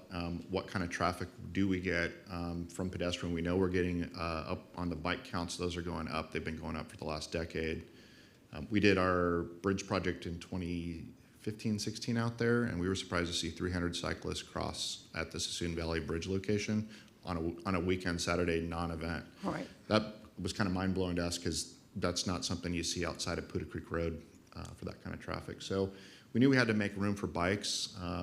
We did some outreach with the BAC and the PAC with Bicycle Advisory Committee and the Pedestrian Advisory Committee. On the college connector, right now the college still has access to Sassoon Parkway, and it has that full width path. Hopefully it's in good shape. We've been trying to keep that up and keep the shrubs and bushes out of it. But that's an area that should be full access. It's got the transit, it's got the shade structures. I think that's mostly, it might have kind of kicked the linear path, really the linear path as being the old primary approach. I think Sassoon Parkway kind of stole its thunder. I don't know what else to say because it really is a more direct route. But if we do get comments that there needs to be more routing separately, I don't know what the city really has planned for the linear park. Yeah. Then, I mean, we can coordinate that. Okay, the reason I'm asking is that you're right, we see more people out. And as somebody who still doesn't have the funds yet to make sure that Lopes Road is fixed, and you get emails that saying that we want one of the lanes on 680, I know there's a lot of people who like to ride their bikes out there. And the concern that I have is that it needs to be safe. And as we grow, we're going to have more and more. I see kids right now out and about right as the sun's going down. So which is another issue right there in terms of, is there enough lighting out in some of those places? And reminding parents, please put some sort of a light on your child's bike. Please wear a helmet. That's in my Friday's newsletter because I could have hit a few people yesterday. At night when you're wearing black and you just race across the road. Yeah. Or you're 30 miles per hour on a scooter, right? Oh, yes, yes. Because that's something that we're kind of monitoring as traffic engineers. These scooters, I mean, they're cool, and I know the kids love them, right. But there have been some accidents that we're watching. And I'm not saying we push any legislation, but the only thing is these are much higher speed accidents, and we had a fatal. And so yes, we have. That's why I think that stuff does need to be watched, and probably a little bit more education on the dangers of those things. When we ever do whatever we do on I-80, is there ever a way when you cross over, and why can't I think of the name of that street? So I'm at the community college, and I'm not going to go down Business Center, but I'm going across to Fast Food Row, that horrible, where you shouldn't even be walking, let alone ride a bike. Are we ever going to, is that all going to get taken out and expanded when nothing like that? That's a very scary bridge, Matt, for anybody to walk, let alone ride a bike or an e-bike. Yeah, it's also an odd traffic interface, which usually Caltrans controls that as a state highway handles the interchange portions of the thing. I'll ask STA. That might be a good one to ask if there's any plans, because I'm curious how it operates. It does have that confusion if anybody drives that. You suddenly have to shift over to the right lane to go through. Yes. Where you have the two to the left, which makes sense, I guess, from the morning commute side, but it does probably create confusion. in the normal operating hours of the day, so. Yeah, it's a concern. Okay. So, no, but I think, and then the other thing too is that how has it worked out having that four-way stop next to the elementary school? How has that worked out in terms of not having people getting hit or those kinds of things? You're talking the three-way at Sassoon Valley? In Susan Valley At Sassoon Valley Elementary. Macus? Yeah, Actually, let me see. So about a decade ago, there was a fatal at that intersection. That's when it was unimproved, and we did get complaints about it, and that there were blow-throughs at that stop sign. We went big out there. We double-signed the corridor, got, I think, a flashing beacon. It got the advanced audio advisory. I have not heard or seen of anything as far as significant injury or fatal there since. okay. So I think it's operating pretty well. Because they took the kids from, Big Al Wilson and brought them over to Susan Valley. And so there's more traffic on that particular street now. So I just was wondering if everything was okay. All right. Yeah, as you recall, there were when we first, I think the school shifted traffic. Right. And we had all the horrible backups and the complaints out there. Right. Things seem to have settled. I don't know if the school staged the way that they allow, maybe they do the double staging rather than everybody all at once, which is always fun, how it can create that snarl, but things Yeah. seem to have gone well. I haven't had any complaints in the last few I just was wondering years. how that worked. It's like when Armio gets out, if it's 3:30, you're SOL. Yep, yep. So, yeah, okay. Thank you, guys, because, Okay. Matt knows everything with what's going on, and we have Misty here and everybody helping to make sure that when you do drive. Do you see any changes when they finally finish Business Center and we have the truck scales done? I'm so glad when Business Center gets done. Thank Yeah. you, please, quicker. Yeah, so there is that plan to connect it to become the red top overcrossing. I think for us, speaking of things that might relieve traffic from the north part of Sassoon Valley, is once that gets completed, it'll become an extra route where folks can take along a 4-lane parkway, which is really where you want the traffic, at least the free-flowing traffic to go. But we'll see. I think that's probably, my guess is, quite a ways out. But yes, there's basically planning being done on that. Are we ever going to build on Business Center to go to Highway 12? Yes, Oh, yes. Well, it's in a plan. There's no money attached to it yet, but it's in a plan. okay. I'm sorry.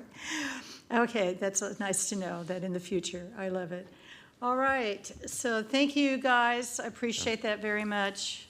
Thank you. I still think we should do a Wednesday lunch. do it. Maybe we could even invite Ian. Okay, Cheers. thank Thank you, you. guys. That was a very good presentation, and then we have the data. All right, so let me go through the board. Are there any board comments? Because I'm hoping, so let me double check with county council. We're going to be going to closed session in a little bit. Are we going to have a report out? No, we will not. Okay, so we're not going to have a report out. So if anybody would like to adjourn in someone's memory or the normal kinds of things that we do, now would be a good time. Okay. Oh, okay, all right, so I'm going to, to let you have time, we're going to start on the left. Okay. Thank you.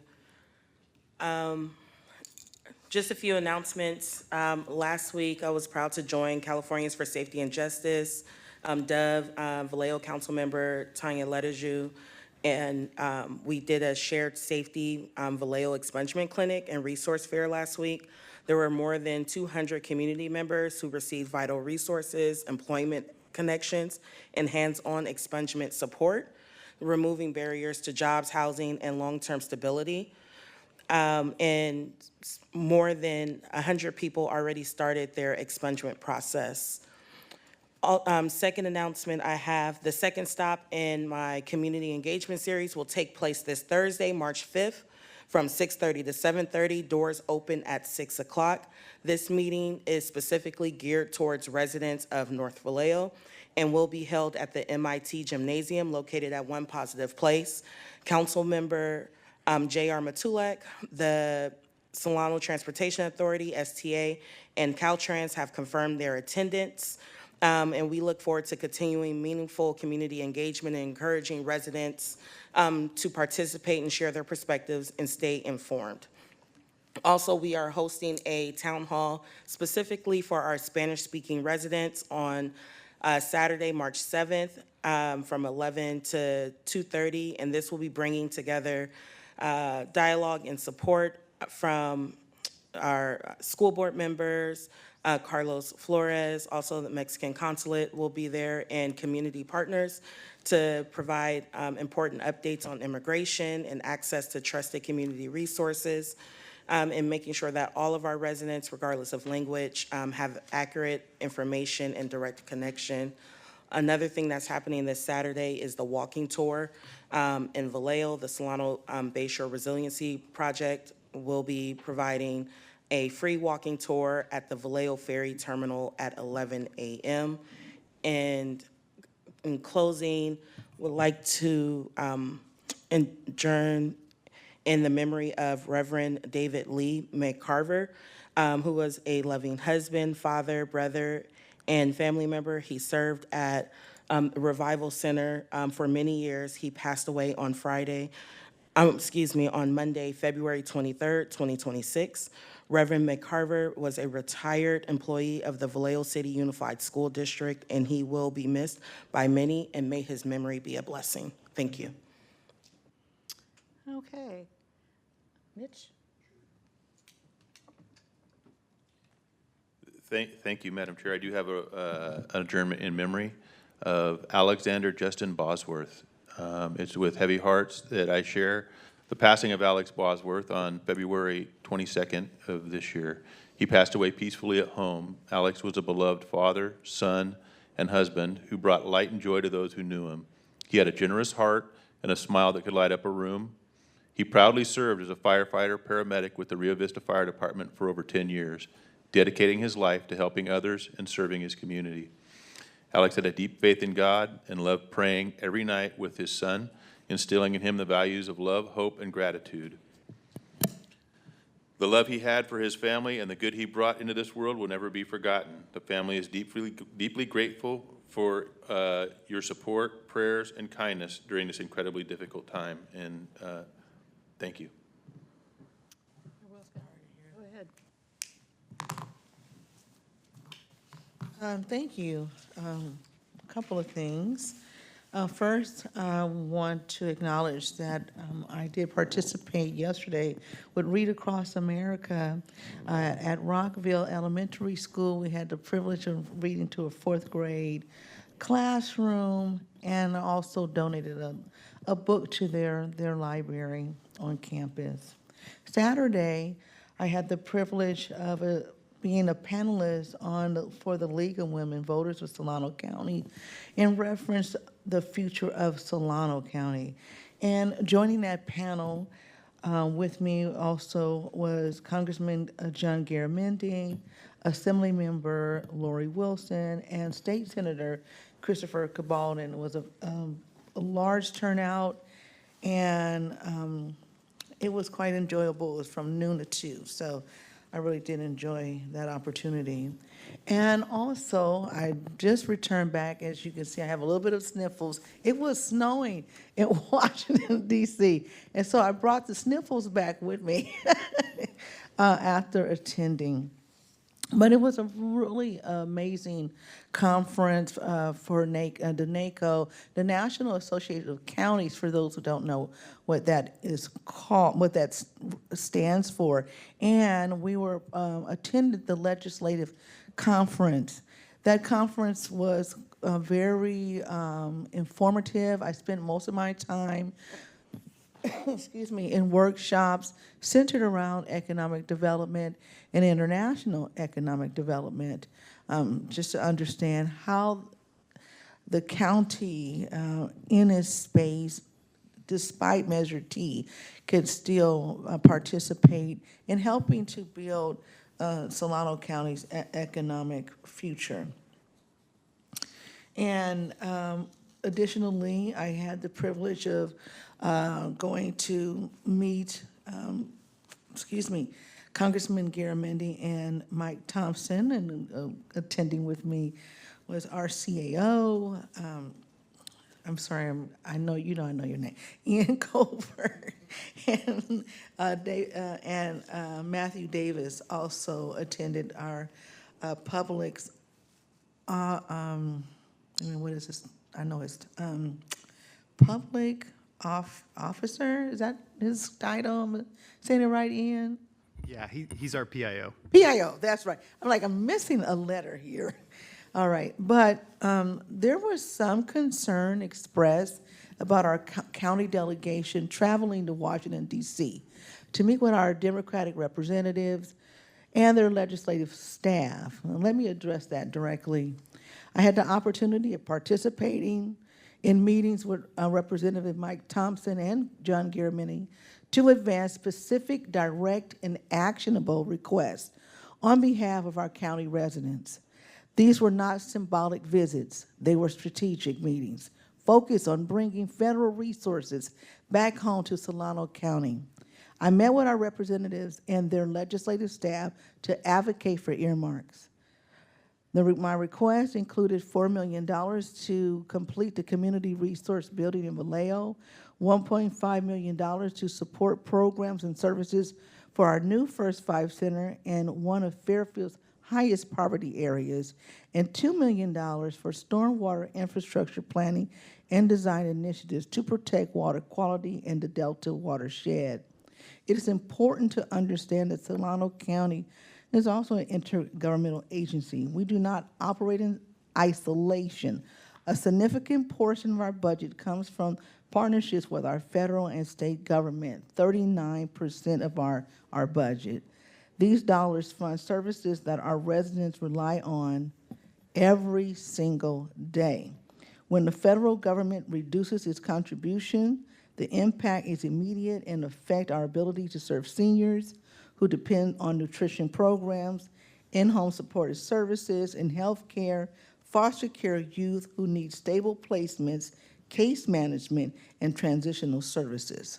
Housing programs, including rental assistance and homelessness prevention efforts, SNAP benefits, which help families put food on the table, and Medi-Cal services, which provide health care coverage for children, seniors, and low-income residents. These are not optional programs, they are lifelines. And so I'll conclude my remarks, and then I'd like to close in honor of a very dear friend, and her name is Fran Ubano. Fran actually was one of my neighbors, and she ended up moving to Vacaville about a year ago. Frances Marie Urbano, 77, passed away on Thursday, February 5th, 2026, in the arms of her loving husband at their home in Vacaville, California. Fran, as she was known to her friends and family, was born on January 26, 1949, in San Francisco to Raymond and Mary Bruno. They preceded her in death, as did her only sibling, Nardine. Fran lived a life full of love and devotion to her family. She met the love of her life and high school sweetheart, Sinon Urbano, at the age of 15. They married 4 days after her 18th birthday on January 28th. Before Sinon was deployed to serve in the Vietnam Army, Fran was a lifelong Californian raised in San Francisco, then moving to San Gabriel Valley shortly after her husband's reunion from the service. 2 years later, their only child, Tony, was born. Her love and devotion was unwavering and served as a guiding force in her family. Fran was, to me, more than just my neighbor. She was like family. And we spent a lot of days talking, and I actually had called her the week before to say, hey, I'm gonna come and visit with you. And they were looking forward to me visiting, and then I got the call. that I didn't get to see her one more time. But I heard her voice, and her family said that she was really looking forward to my visit. But she left behind a very loving family, and I am honored to be able to call her friend, neighbor, and a devoted member of Suisun City when she lived there. So thank you for letting me share in memory of her. Thank you. Am I good? Just checking to make sure I was on. To the clerk of the board, have there been any cards or callers that wish to talk about item number 23 before you read it? I have no cards submitted and no callers on the line. All right, so if you would please read item number 23. Conference with labor negotiators pursuant to Government Code Section 54957.6, Solano County representatives and employee organizations as listed in the agenda, and conference with labor negotiators pursuant to Government Code Section 54957.6, in-home supportive services authority representatives and employee organizations as listed in the agenda.